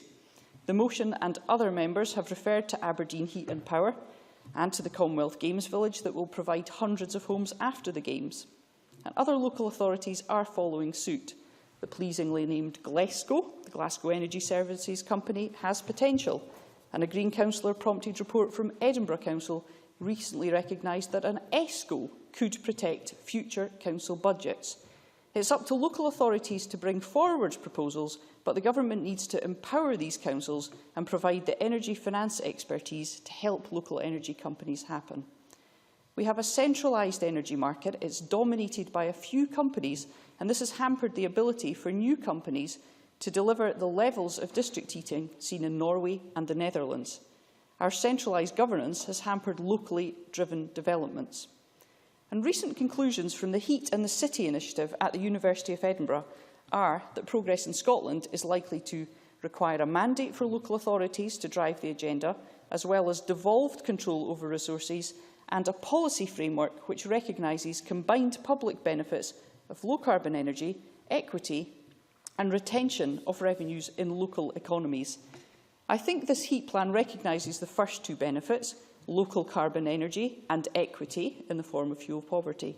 The plan would benefit from a recognition that local authorities have a role in generating heat, generating revenue and boosting local economies. Presiding Officer, while the so-called greenest government ever at Westminster, with its shale gas dash, appears not to appreciate the damaging climate impacts of increasing demand for energy from fossil fuels, I urge the Scottish Government to focus on the many low-carbon opportunities available to us here in Scotland. Thank you. Now call on Richard Lyle to be followed by Stuart Stevenson. Thank you, Presiding Officer. I would suggest that Scotland has the world-beating ambitious climate change targets ever, including a minimum of 80% reduction in greenhouse gas emissions by 2050, 42% reduction by 2020. Scotland's adjusted emissions actually have fallen by 25.7% from 1990. A clear plan for improving energy efficiency and increasing renewable power sources is highly welcome. Through increasing energy efficiency, Scotland aims to reduce the total final energy consumption by 12%. Targets require great commitment, and reducing the carbon intensity of heat is paramount to such achievement. Modelling commissioned by ARAP has shown that heat is responsible for approximately 47% of Scotland's total emissions. In consideration of both electrical and non-electrical heat, over half of the harmful greenhouse gas emissions are sourced from industry and over a third from domestic housing. I note from this week's press that Scotland's greenhouse gas emissions have reduced substantially. The draft heat generation policy statement considers the challenges Scotland faces in terms of power consumption. Decarbonising the heat system is the main area of focus. This will underpin climate change targets while simultaneously increasing economic opportunity for industry and business. It will also provide needed heating for Scottish homes. From the same modelling previously mentioned, it has been shown that cost-effective delivery of an increasing decarbonised heating system is possible, but in doing so it will require action from both the supply and demand sides. A range of possible pathways to decarbonise the heat system and increase energy efficiency has been proposed. In the 40 years from 2010 to 2050, it is estimated that heat equipment, as already has been mentioned, I believe, by Alison Johnson, needs valued over £100 billion, and today's prices will need to be replaced. In order to maintain climate change targets and further the goal of decarbonisation, the heat system, these installations will need to be increasingly low-carbon installations. This can be achieved through increased efficiency, such as better insulation, district heating systems and heat recovery, delivering renewables such as geothermal and biomass, and we must decarbonise the electricity grid, restrictive heating, ground or air source heat pumps. Each of these technologies will play a role in delivering low-carbon heat, and demand for those technologies will only increase as the economics of heat generation shifts away from the rising cost of fossil fuels and carbon.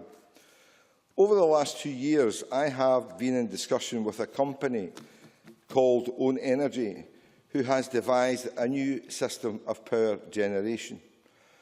This is the installation of small wind turbines on lampposts, which can be erected in suitable areas, which can be fed into the national grid, and substantially reduce costs for local councils and generate an income for councils. This project is presently being considered by several councils in Scotland and other agencies, and I hope when it is approved and installed in sites under discussion, that this will increase energy efficiency and this will be taken up nationally. I would welcome any MSP to visit this company and their factory, which is located actually in Livingston. It is a project which has been fully tested and has been patented in Scotland by someone from Scotland. And if you wish also, you may visit my office where you can see a working model of the technology. As power gets substantially dearer for all consumers, we have to take many steps to explore other options reheating homes. I also have to say that power companies have a part to play in the object of reasonable power costs.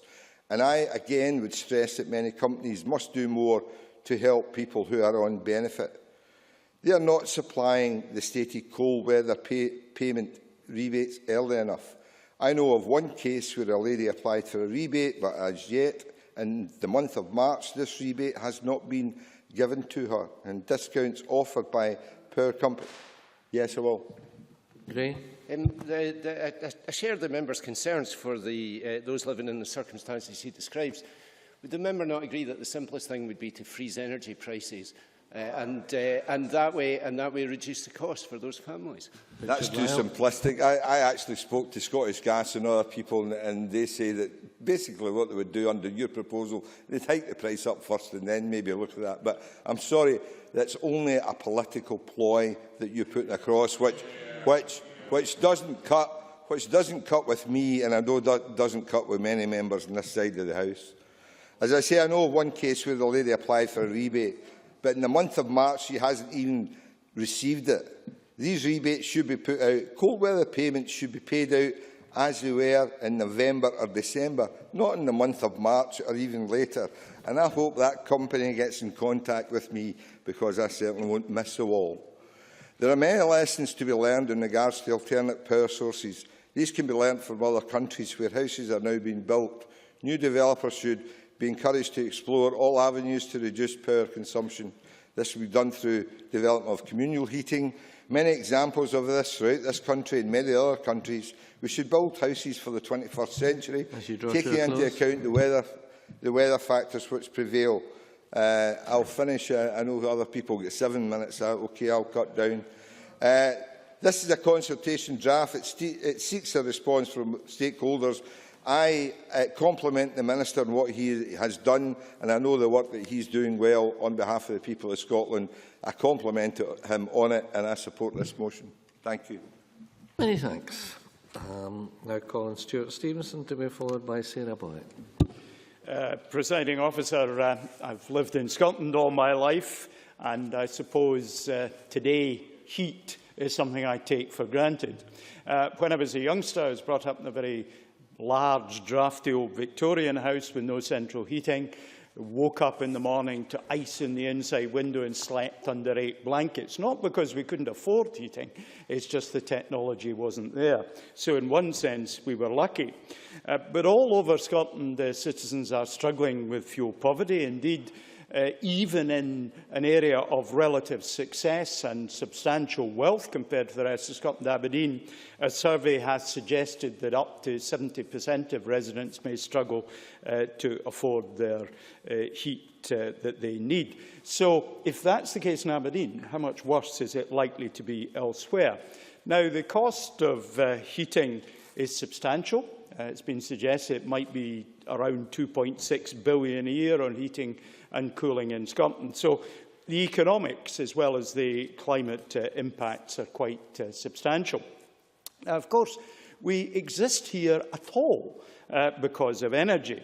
At the very beginning of the universe, before Big Bang happened, there was nothing but energy. There was no clock because there were no mass. But when energy started to convert into mass, the clock started. So from energy, we have sprung. And the sustained change from energy to mass is what has caused our expanding universe to be present. Probably it required that energy to behave in a coherent way, and I make that in reference to the way lasers work. And similarly, in today's debate, we need coherence, which I think we've heard from all sides of the chamber. Now, we're talking in context terms about climate change.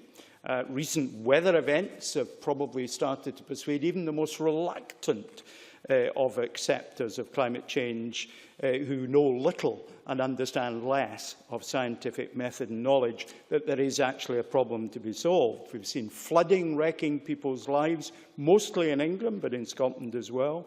We've seen a harsh winter in the east coast of the United States, killing older, vulnerable people.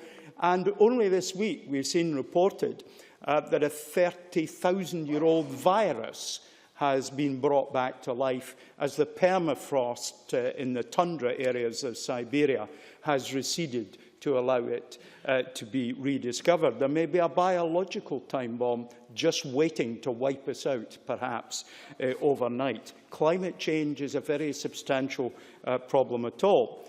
Decarbonising heat, being half of our energy, is a very important part of how we may help the world to deal with this problem.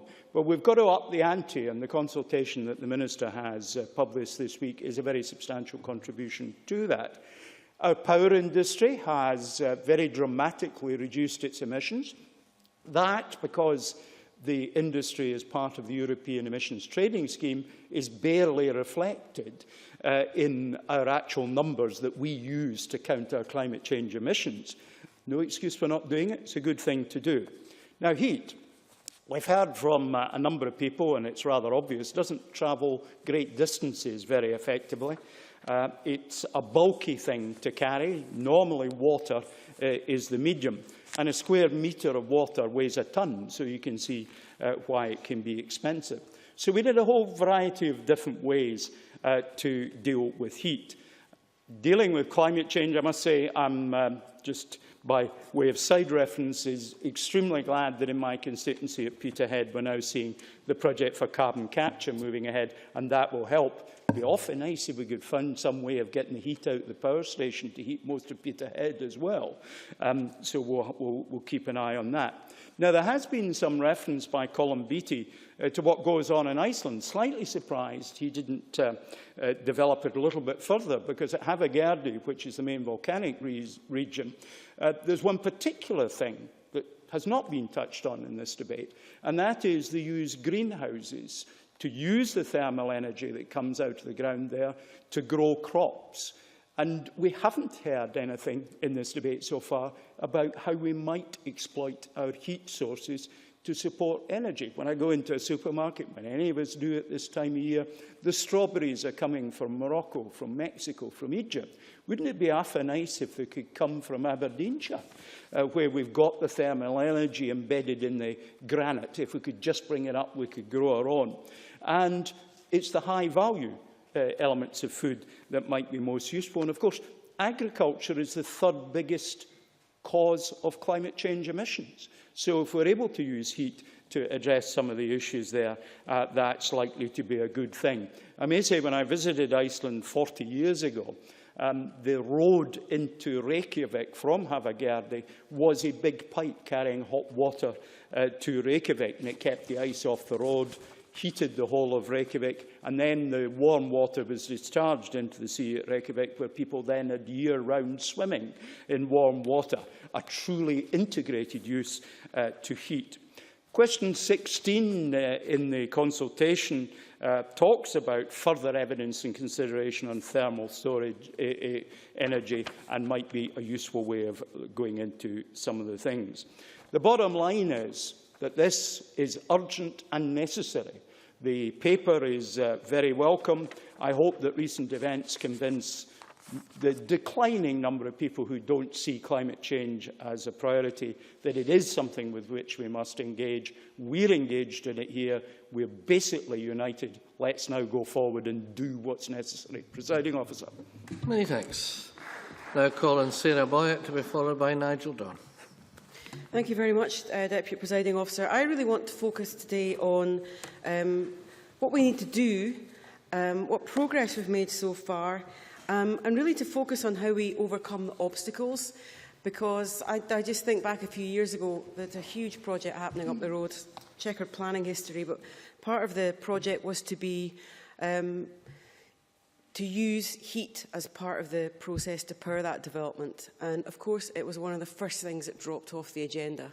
So the issue of technical expertise, the issue of money and the issue of risk go to the heart of this. And I think the vital contribution that local authorities can make to this agenda is to bring to bear the possibility of collective solutions, whether it's through cooperative projects, through councils setting up their own energy companies, or using the scale that we have across our local authorities to actually bring community projects into play. And the use of planning powers has got to be part of that approach. So I welcome the fact we're having this debate today. I welcome the fact the Cabinet Secretary has accepted both the Labour and the Lib Dem amendments, because I think they both add to the picture. I think from our side, the issue of local authorities is what I will concentrate on, but I do just want to agree with the points made by Liam MacArthur about the basic need to sort out energy efficiency as part of our approach. There is no point putting in new heating systems, new decarbonised heating systems, if it still costs a lot to run those systems and heat is simply going out through the walls and the roofs. So I'd be very interested to hear from the Minister in his summing up just how we will actually tackle the problem of the need to do insulation, whether it's cavity wall and insulating our thousands upon thousands of properties that are currently not going to be addressed. I started work on renewables and buildings over a decade ago, and when we passed the Climate Change Act, I was very pleased to see some of those amendments and the campaign that we'd brought from outside the Parliament brought into place. And it saddens me that we are not moving fast enough. And the fact that we have unanimity on the need to move forward together, I think we need to use that strength, and I think we need to use that to move on and to get more urgency, because we have simply not done enough in the last 5 years since that Climate Change Act was passed. A good example would be the lack of progress on the private rented sector. And Marco Biaggi was absolutely right to raise that issue. He's not in the chamber now, but the issue of tenements is crucial. And it is not good enough that it will be nearly a decade after we moved the Climate Change Act before we get action on the private rented sector. And local authorities are in the perfect place to actually move on the enforcement on these issues. But we need We need that power actually coming through the Scottish Parliament, and we need a sense of urgency. So it is about collective solutions, and there are barriers there. You can see where those barriers have been overcome. Colleagues have talked about the fantastic work being done in Fife, the work being done in Aberdeen, and the work being done in Edinburgh. And I've visited many of these projects, and it's where you have local champions in power in the local authority, being prepared to bring businesses together, being prepared to use the powers that they have. We need more of that, but we also need, crucially, the finance to help bring it about. And when you visit those projects and you talk to pensioners who have got warm homes that they can afford to use the heating systems in and that they can afford to pay the bills, it is actually quite inspiring. But there's a lot more that we can do. And I think the challenge in this debate today is to think about what the Scottish Government can bring to the table to help local authorities do the work that needs to be done. Because it is no accident that it's the big authorities that have done the groundbreaking work so far to use the scale that they have. And we need to make sure that that can be replicated across Scotland. We've lost nearly 35,000 council officers over the last 5 years. We all know about the financial problems that they have.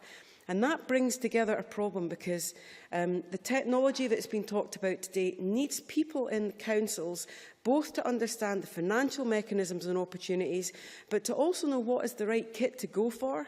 And when you're looking at heating systems and CHP systems and air source heat pumps, they are fantastic technologies, but they need to go into the right buildings, they need to go into the right communities. And if they're going to be successful, the choice of technology is absolutely crucial, and the funding of it is absolutely crucial. And at the cross-party group in renewable energy and energy efficiency, we've looked at what's been done in Birmingham, in the northeast of England, and the Scottish local authorities.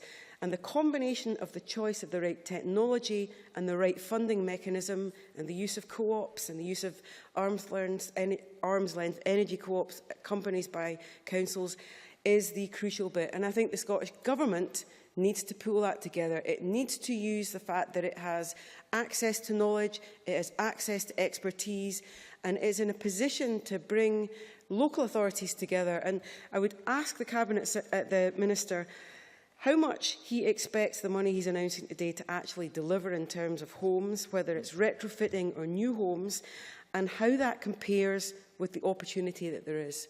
Because in terms of heat systems, collective heat systems, there are many, many opportunities across Scotland. And I think we're at the point where a lot of our local authorities know what the opportunities are.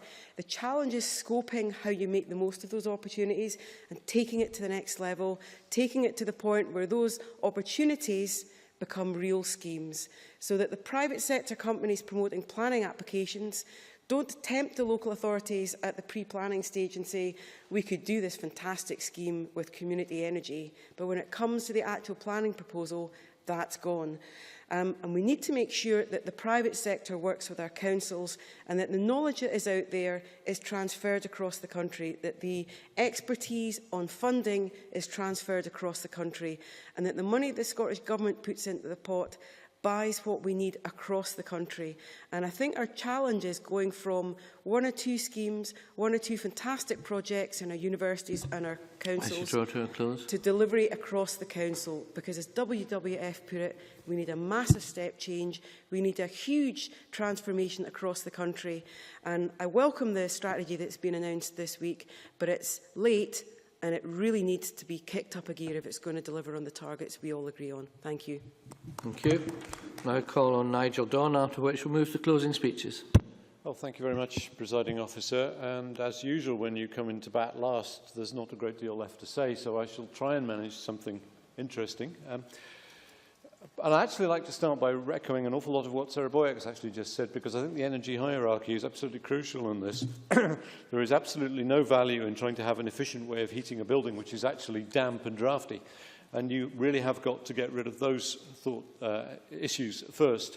And as Marco Biaggi has pointed out, and I think Sarah Boyack confirmed, the private rented sector is by far the worst on this, and the assumption that it is fully repaired is, as Marco put it, a pretty heroic one. In other words, it's a load of nonsense, and that really is where we need to do some work.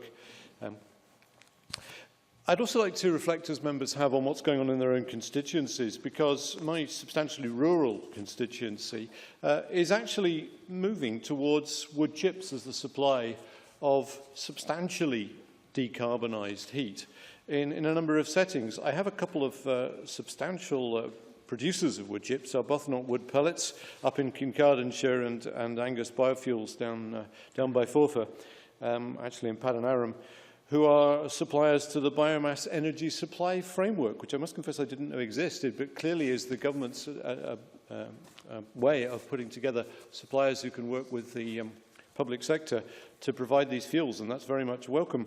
But I also note that Vinnie Farms, which is near Forfar, also has a straw boiler, and I think that actually is a wonderful example of just using the materials that you quite literally find to hand and making them work in the context of your own business. Which are, again, all to be commended. I'd like to come back to another issue which I think was raised by several members, and that is the difficulty that constituents who are off gas grid have in qualifying for HEAPS and ECO and these kind of funding streams. You can have a property which is entirely within all the rules as defined by Ofgem and governments, but actually simply find that the big six energy suppliers are not prepared to turn up and do the work. And I've heard this many times. It does seem to be a real problem. It does seem to be a structural problem, and I think it's one which I could commend to the Scottish Government to trying to address, please. I'm not quite sure how much control they have over it, but certainly some influence would be helpful for my constituents. Now, Claudia Beamish, whom I was speaking to earlier, seemed to think that it would be a good idea if I talked about something technical. Unfortunately, she's not here to hear it. And I was briefly considering whether I might look at reversible gas-fired absorption heat pumps. But I decided on balance that it probably wouldn't be wise, so you'll be delighted to know that I'm not going to. But what I would like to do is just pick up on one or two of the terms that have been bandied about and just try and distinguish a few thoughts so our thinking is clear. First of all, can I distinguish between district heat schemes and combined heat and power schemes, though they are often in the same place? The value of a district heating scheme, which is about distributing, is that it benefits from scale. It's simply about having a bigger heat source supplying a larger number of outlets, and the benefit is simply one of scale. The benefit of a combined heat and power system is that you get both electricity and hot water. In fact, that's just what otherwise would be described as a power station. But if it's the right size and in the right place, then you don't get any of the power station losses because you can actually put that into hot water, which you then put into a heat distribution sink. They are totally different. In this light, high-energy industries should be near communities, and I think this point's already been made, and forgive me, I can't remember who made it, because the inevitable low-grade heat that comes from many of these should be used in a district heating system, and often is. And I think it was Stuart Stevenson made a comment about the Peterhead power station, and of course the need to use the waste heat, because that's what it is in that context, into Peterhead. The answer, of course, is that you should move Peterhead power station. It was built in the wrong place. It should actually be in the middle of the town, and then you would be able to use that heat. And that is actually what you should be doing. And incidentally, a gas-fired power station is very clean, and that's not quite such a daft idea. Equally, the point was made that fruit should be grown in tunnels using this kind of heat. Absolutely it should. If you want to start a fruit farm, please put it next to a power station. You will probably get your heat for next to nothing. I'd like to really finish by looking at another structural issue which has only, I think, just briefly been mentioned in an exchange from the front benches very early on. And that is the difficulty of actually getting, in this particular instance, Europe to agree to a scheme.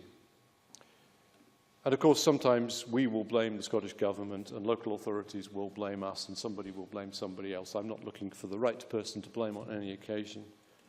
It does seem to me, though, that if we're going to tackle this, this is a worldwide problem, this is a Europe problem most certainly, We do need to get the European authorities in the right place so we don't have further discussions about whether this scheme or that scheme or the other scheme is acceptable. We've got to work out how we're actually going to tackle at a European level so we can get on with the process. And I think the good thing from this afternoon is it's pretty clear we'd all like to do so. Thank you. Thank you very much. And we now move to closing speeches. And I call on Liam MacArthur. 6 minutes or thereby, please. Thank you, Deputy Presiding Officer. I think this has been a good debate. It's been, I think, fairly constructive and good nature. I think we've all borne up rather well, despite the imminent threat of annihilation that Stuart Stevenson reminded us of.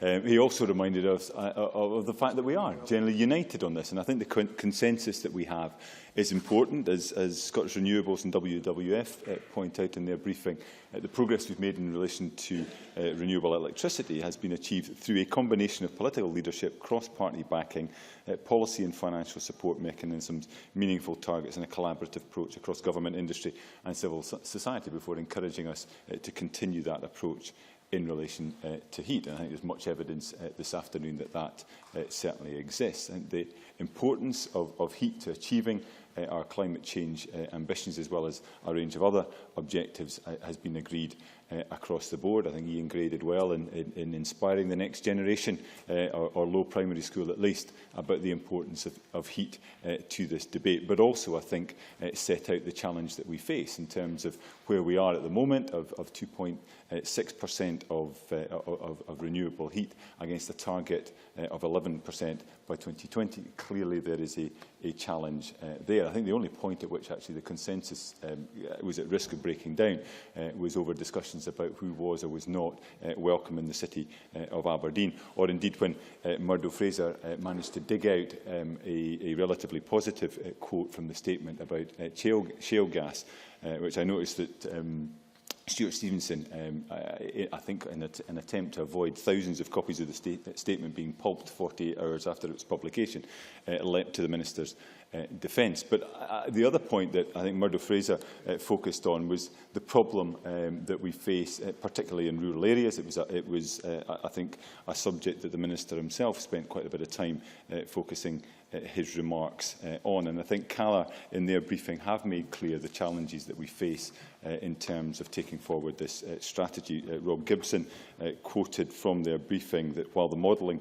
in the statement does take into account off-grid economics, there is little in the strategy that focuses on off-grid solutions. And I think that's something we will need to keep an eye on as we go forward. I think Rob Gibson was also, I'm very grateful to him for making the entirely valid point about the way in which some schemes have led to the arrival in many of our constituencies of installers and suppliers from other parts of the country who conduct the work, not necessarily always to the highest standard. And actually, in terms of the development of skills and the local multiplier effect within our constituencies, it's entirely lost, as indeed is much of the kind of after-sales service that one would expect with that type of work. And I had an exchange with Mike Mackenzie myself during the debate, where he seemed to be intent on attacking the UK for the way in which schemes are constructed. But I think the point is that these problems have beset schemes from both Scottish and UK government, and I think it's something that we do need to pay more attention to going forward. The other issue is in terms... I've got a lot to get through, Mike, I'm sorry. District heating around the country was the focus of, I think, the remarks from many members. There's plenty of good practice on which we can draw, and I think benefiting, as Nigel Dawn suggested, from the scale that those developments bring. Kevin Stewart rightly pointed to what has happened with Aberdeen Heat and Power, and notably in terms of the reduction of bills. His plea to get businesses to sign up appeared to be met by a reassurance from Lewis MacDonald that they already are. So hopefully the controversy around who's welcome in Aberdeen may be abating. Jane Baxter rightly highlighted the example of Fife and the benefits of utilising waste, but I think was right to also emphasise that these things aren't straightforward, through from the scoping to the planning, and the roles of local authorities are critical in that extent. Rob Gibson drew attention to what Ignis are doing in Wick. I had a chance to visit that plant during more troubled times. And I think it's good to see that the lessons have been learnt in that respect and they're moving on in a positive fashion. Mike Mackenzie took us on a tour of the Highlands and Islands from Shetland to Oban, again demonstrating what can be delivered even in rural areas. And then at a more urban level, Marco Biaggi and Alison Johnson highlighted the excellent work of my former alma mater in Edinburgh University. And I think what they've been able to achieve in curbing energy consumption, despite a large expansion of the university itself, I think is highly commendable indeed. But obviously the focus, much of the focus of my own comments were in relation to energy efficiency and the link to fuel poverty, and it was a theme picked up by many members. I would certainly concur with Sarah Boyack's point about the futility of installing renewable systems and then seeing energy simply leaking out of the buildings. The Minister himself acknowledged that the higher rates of fuel poverty that exist in rural areas, but this isn't a problem that is simply a feature of rural life. It affects urban centres as well, as Stuart Stevenson reminded us. But Ian Gray, I think, was absolutely right that in terms of the challenge we face in retrofitting, this is going to be costly and therefore will require more than simply political buy-in. It will need financing as well. And I think there was a number of members, Marco Biaggi, Alison Johnson, Sarah Boyack, all emphasising the importance of tackling the private rented sector. If I could briefly mention Colin Beattie's speech, which I found fascinating on the geothermal potential. I didn't understand large swathes of it. Compelling though it sounded, it also occurred to me that he might have been spending too much time in the company of Stuart Stevenson and Nigel Dawn. But nevertheless, this has been a consensual debate. I think it's been a constructive debate. I welcome the statement again, welcome the fact that there is a process of consultation underway. But I think we'll conclude with the comment from WWF and Scottish Renewables that what we need to see now is clear direction, policy and support. And I think that's what we'll be looking for from the Scottish Government in the months ahead. Thank you very much indeed. Thank you very much. Now call on Alex Johnston. 6 minutes or thereby two. Thank you, Deputy Presiding Officer. Like Liam MacArthur, I'd like to say that this has been a consensual debate, something I don't get the chance to participate in very often these days, so a novelty for a start. It is, of course, one of these debates that everybody is pushing in the same direction, but there's been a diversity of ideas, and I think it's actually been a great contribution to what we're all trying to achieve. Of course, decarbonisation is a priority because we have made commitments in relation to climate change which we must try to succeed against. Also, of course, with high energy prices, fuel poverty is a vital area that we need to attack. And with these two matched priorities, the subject of this debate is both timely and important to those in the Chamber and those across the board. Yes. Ian Gray. Briefly. We need to do rather more than attack fuel poverty. The Scottish Government actually have a statutory obligation to eradicate it by 2016. Alex Johnston. However, moving on through the debate, there's been a number of key areas where we have a diversity of ideas that I think should be taken on board and considered. We had the light-hearted approach of Stuart Stevenson, who went into quantum physics to explain to us that energy can be turned into mass. Well, if he studied his physics a bit closer, he'd discover that mass can also be turned into energy, and that's low carbon as well. But let's not go there. It was also interesting that the moment he mentioned the 30,000-year-old virus that has been found this week, poor Sarah Boyack had a sneezing fit or a coughing fit, and as a consequence I was worried for her health at one point. But looking at the issues that we have been dealing with during the course of this, I think there were some interesting contributions. It's notable that we had at one point a contribution from Mike Mackenzie, which pointed out that while there's a great deal that can be achieved, some of the early efforts were not as successful as they might otherwise have been. In fact, I had a discussion with Trish Marwick, the presiding officer, earlier this week, who pointed out that some of the first efforts at district heating in Fife were also equally controversial. But progress is being made. We also heard an interesting discussion from Colin Beattie about the priorities of geothermal energy. Now, of course, geothermal energy has its possibilities, and there are plenty of successful examples. But the danger is, if we were to drill holes in certain places in Scotland and do a bit of fracturing down there, you might well get warm water coming up the pipe. The problem is, as the pressure is released, that warm water might begin to fizz a little. And that fizz is not carbon dioxide, it is in fact hydrocarbon. So we're going to have to work out what we're going to do with all that terrible poisonous gas that comes up. The issue is one that we do need to address.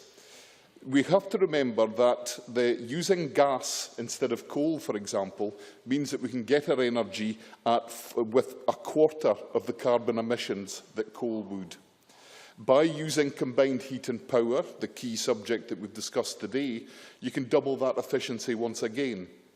So, while non-carbon ways of generating energy are desirable, the opportunity to use cheap, effective gas resources are something that we should not and must not ignore, because they both decarbonise and they deal with fuel poverty. Interestingly enough, my colleague Murdo Fraser suggested that this report by the government actually suggested something positive about shale gas. And I'd like to return to that just to make sure we know what it says in there. Because on page 17 it does say this has changed. The market for gas in the US, however, has changed with the introduction of shale gas. It then goes on to say that US gas prices are now moving independently, and only in brackets, at a lower price than those in the UK and Europe. So it could be that by failing to address opportunities within our own energy market, we are indeed preventing the opportunity for lower carbon energy sources and artificially inflating the price that we are paying for our domestic energy. And in both these cases, I think we have a duty to look at our own consciences to see if we can't do better with the resources that we already have. I'm afraid I will have to move on. I'm quite quick running out of time. I'd also like to take the opportunity to join some of my North East colleagues, Kevin Stewart and Lewis MacDonald in particular, to pay tribute to the work of Aberdeen Heat and Power. In fact, it was Lewis MacDonald that paid direct tribute to Janice Lang for the work she's done. And I have to say she was evangelical about it, even attending a North East Conservative Party conference at one time to tell us exactly how successful the project was. However, looking at the opportunities that exist in ensuring that we use our energy efficiently, we must make sure that we do this for the benefit of everyone in Scotland. We have had a consensual debate today, one in which I think we all understand that there are demands placed upon us and there are opportunities before us. By taking the opportunities to satisfy these demands, we can actually deliver against our climate change commitment, against our fuel poverty commitment, and at the end of the day, succeed where many others will fail. Thank you very much. I now call on Claudia Beamish, 8 minutes or thereby, even 9. Thank you, Presiding Officer. The Scottish Government's towards decarbonising heat, maximising the opportunities for Scotland draft heat generation policy statement for consultation is most welcome. And the fact that it is a consultation is also welcome, as we've heard today from members across this chamber about how many different projects there are already and how many people we can all encourage and organisations we can encourage to take part in this consultation. I intend to highlight one or two other interesting models, but also some challenges which have held up progress so far, but which the policy statement will hopefully help to overcome. I will start, though, with a reminder of the context: heating in relation to climate change. And a particularly shocking statistic which immediately jumped out at me is the fact that 50% of Scotland's CO2 emissions are a result of heating, both of buildings and hot water.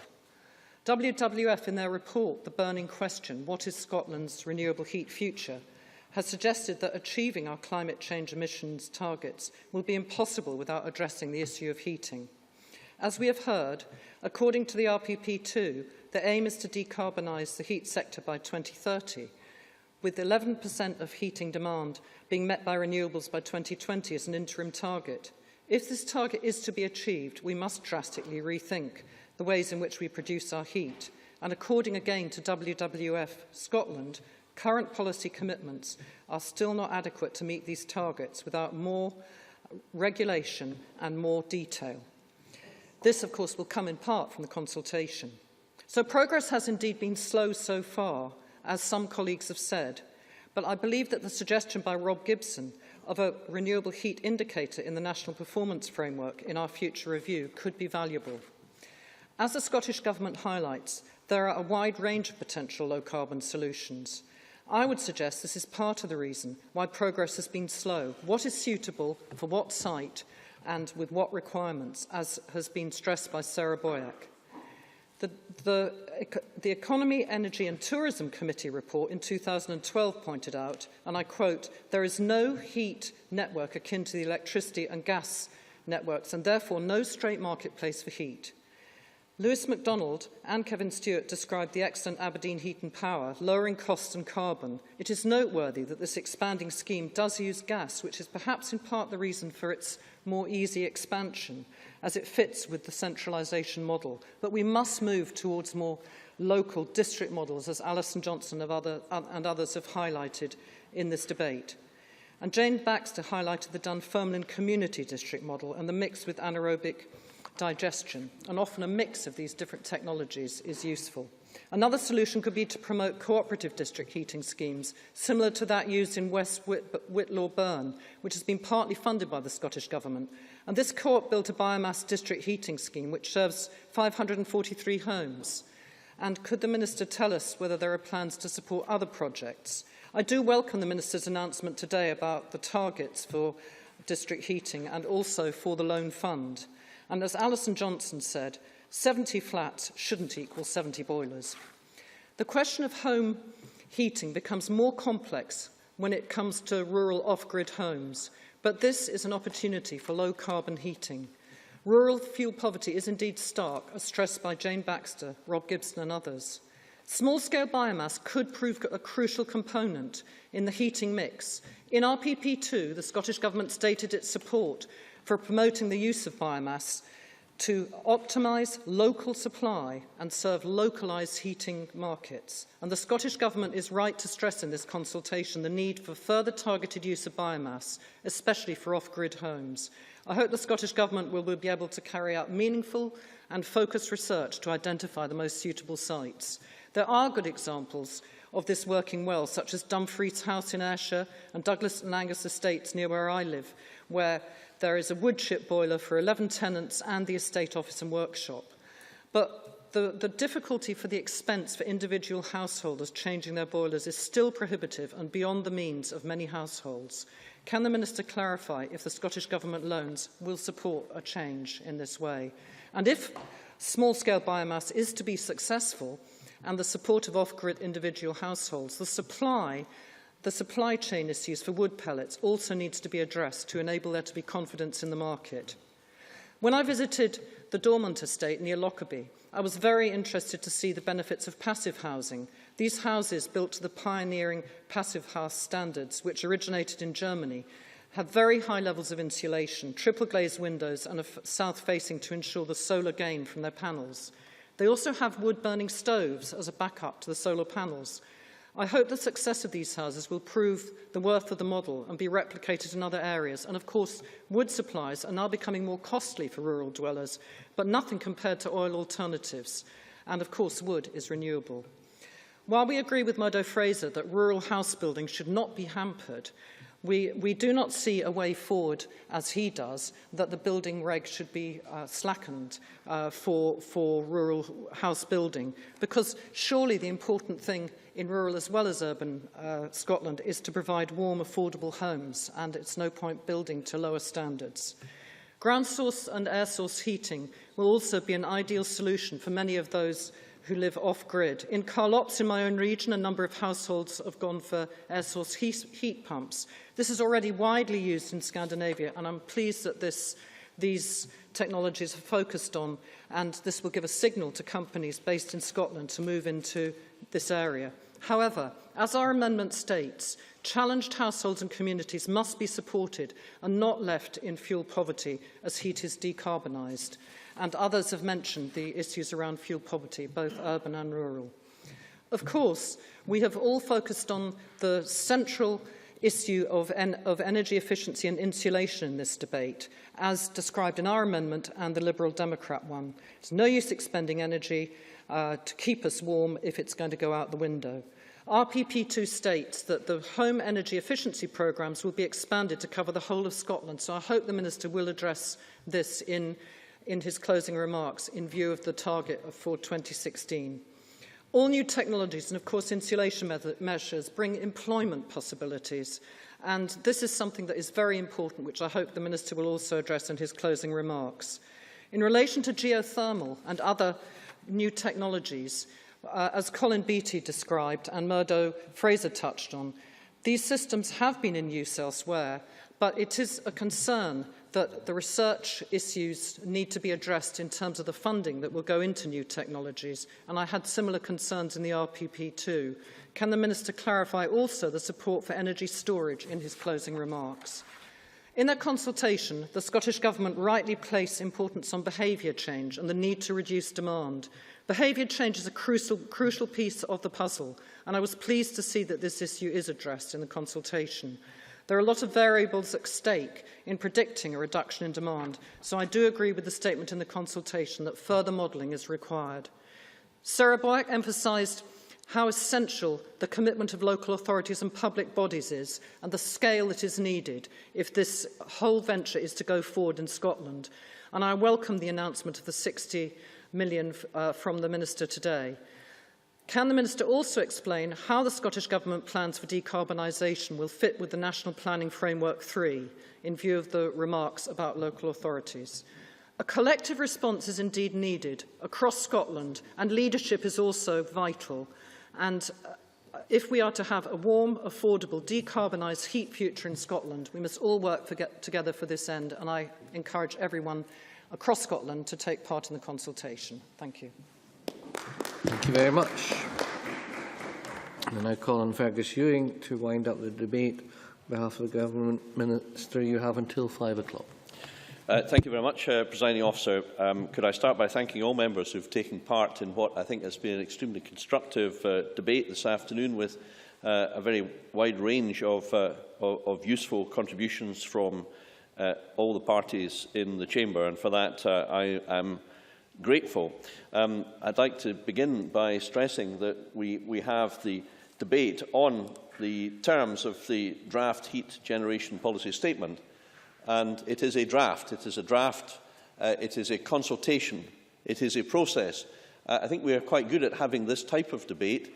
Perhaps none of us are quite so good at following through and ensuring that the effort that we put into our contributions in the debate are reflected in our effort in perfecting, improving, working on together on the consultation document, because that is what it is. And I wanted to make this point really quite explicit, because we want to gain from every party and every member who has, as we have heard in this debate, a sincere and genuine interest in furthering a set of largely shared objectives. I'll give way.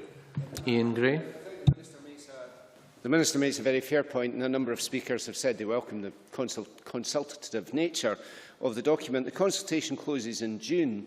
I just wonder if the Minister has a timetable in mind for then publishing a final version of the document. Minister? Well, we do want to make progress as quickly as we can, for the reasons that Ian Gray himself said. We want to move forward to meet the challenges because they are pressing, urgent, especially the people in fuel poverty throughout the country. So I will want to move quickly. I haven't got a timetable to hand. I will respond to Ian Gray on that specific point. But I was really making an overarching point that I think working together we can bring the ideas that have been set out in this debate and use them to improve the excellent contributions this afternoon, but to improve the statement and how we take this work forward. I'll certainly give way. certainly acknowledge that is sometimes a weakness, that we have the debates and then move on to other issues. But he will have heard concerns expressed by myself, Murdo Fraser, and also by Rob Gibson about the rural dimension to this statement, and whether, I would suspect, before the conclusion of the consultation, whether it is worth pulling together a small group to look at those issues in particular, to see that the strategy does address those concerns that have been raised. Minister. Well, I'm certainly coming on to address that as one of the most important points raised in the debate. So I'm not seeking to avoid that. I will address that and the suggestion that he makes in a moment. I won't have time to respond to all members, but as I've often said before, I will ask my officials to go through each contribution, and where a specific request for response has been made, I will seek to meet that in writing to the member. That is an undertaking I make. But let me deal with some matters. Murdo Fraser raised the issue of permitted development rights for air source heat pumps. This, I think, was raised by Ian Gray as well. I think this is a very fair point. Now, my understanding is that the Scottish Government has introduced permitted development rights for many technologies, but not for air source heat pumps due to noise concerns. That's not the case in England, where there is permitted development rights, and the noise concern is the issue. Now, to be fair, I have seen, and I won't name the company, it's perhaps not fair, but I've seen some air source heat pumps which seem to emit virtually zero noise.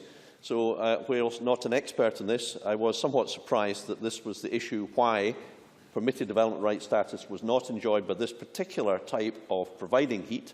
Therefore, I think this is a specific example of exactly where further work by us over the next couple of months could play a part, because it's most certainly not a political issue. I'll take Sarah Boyer. Sarah Boyer.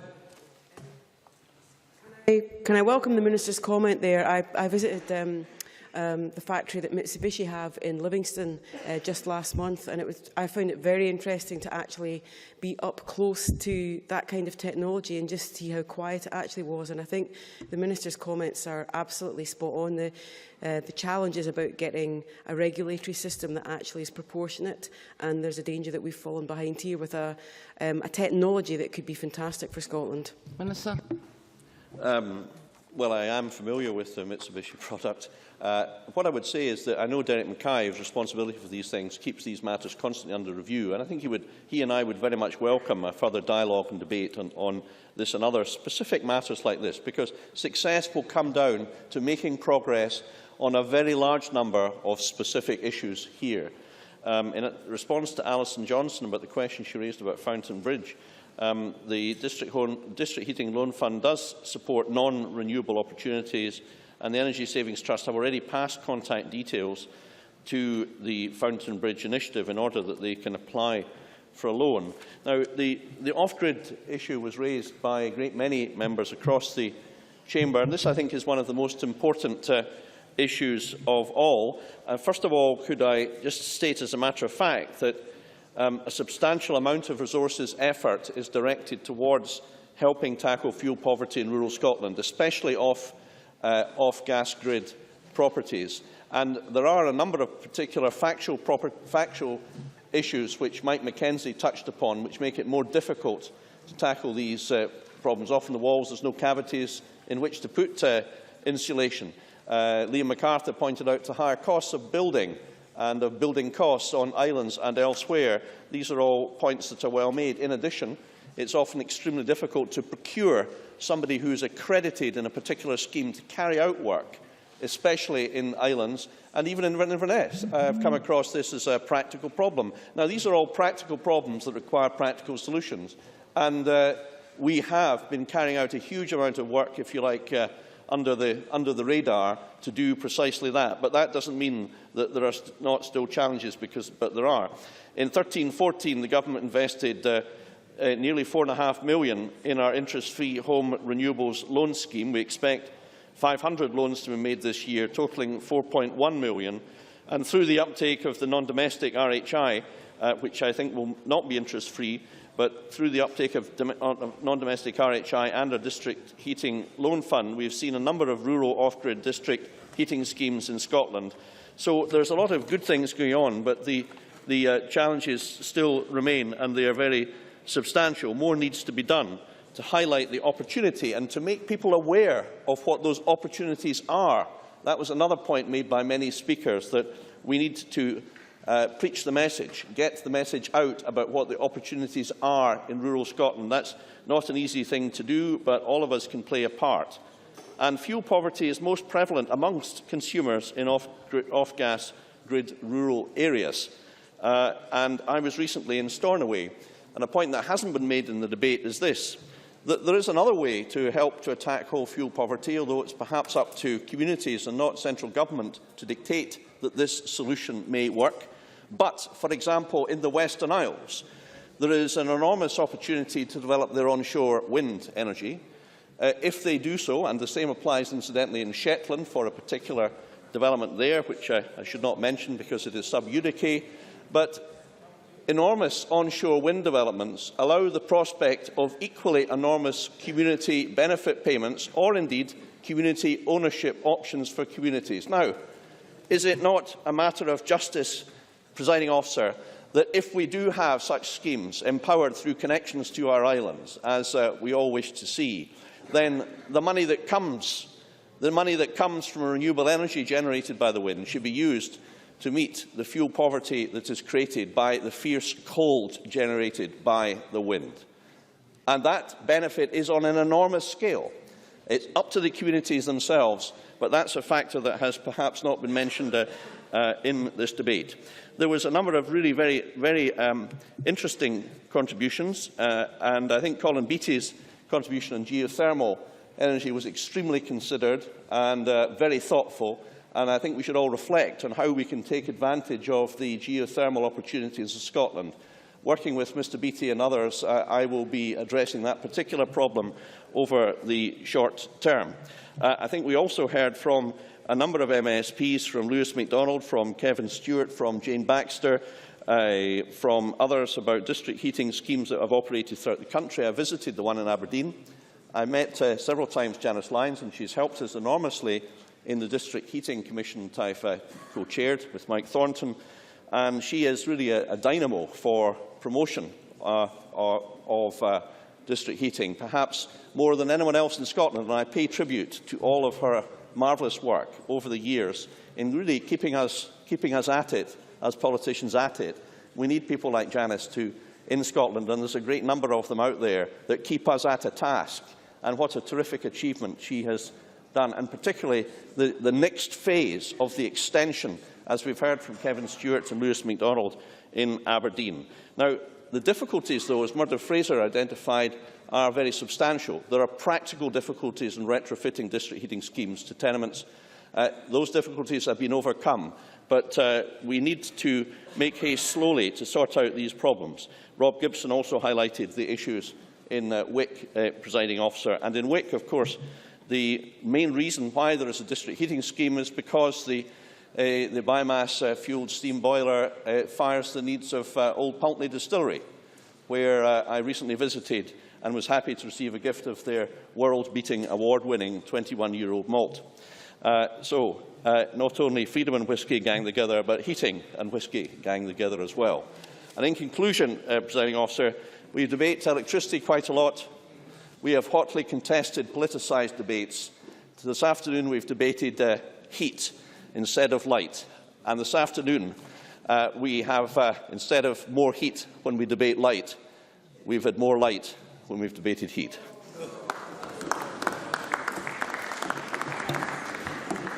Boom, boom, I'll try to follow that. That concludes the debate on maximising the opportunities for Scotland from district heating and decarbonising of the heat system. We now move to decision time. There are 3 questions to be put as a result of today's business. The first question is amendment number 9239.2 in the name of Ian Gray, which seeks to amend motion number 9239 in the name of Fergus Ewing on this afternoon's debate, be agreed to. Are we all agreed? Yes. The amendment is therefore agreed to. The next question is amendment number 9239.1 in the name of Liam MacArthur, which seeks to amend motion number 9239 in the name of Fergus Ewing on this afternoon's debate, be agreed to. Are we all agreed? Yes. The amendment is therefore agreed to. The next question is that motion number 9239, in the name of Fergus Ewing, as amended on this afternoon's debate, be agreed to. Are we all agreed? The motion is therefore agreed to. That concludes decision time. I now close this meeting.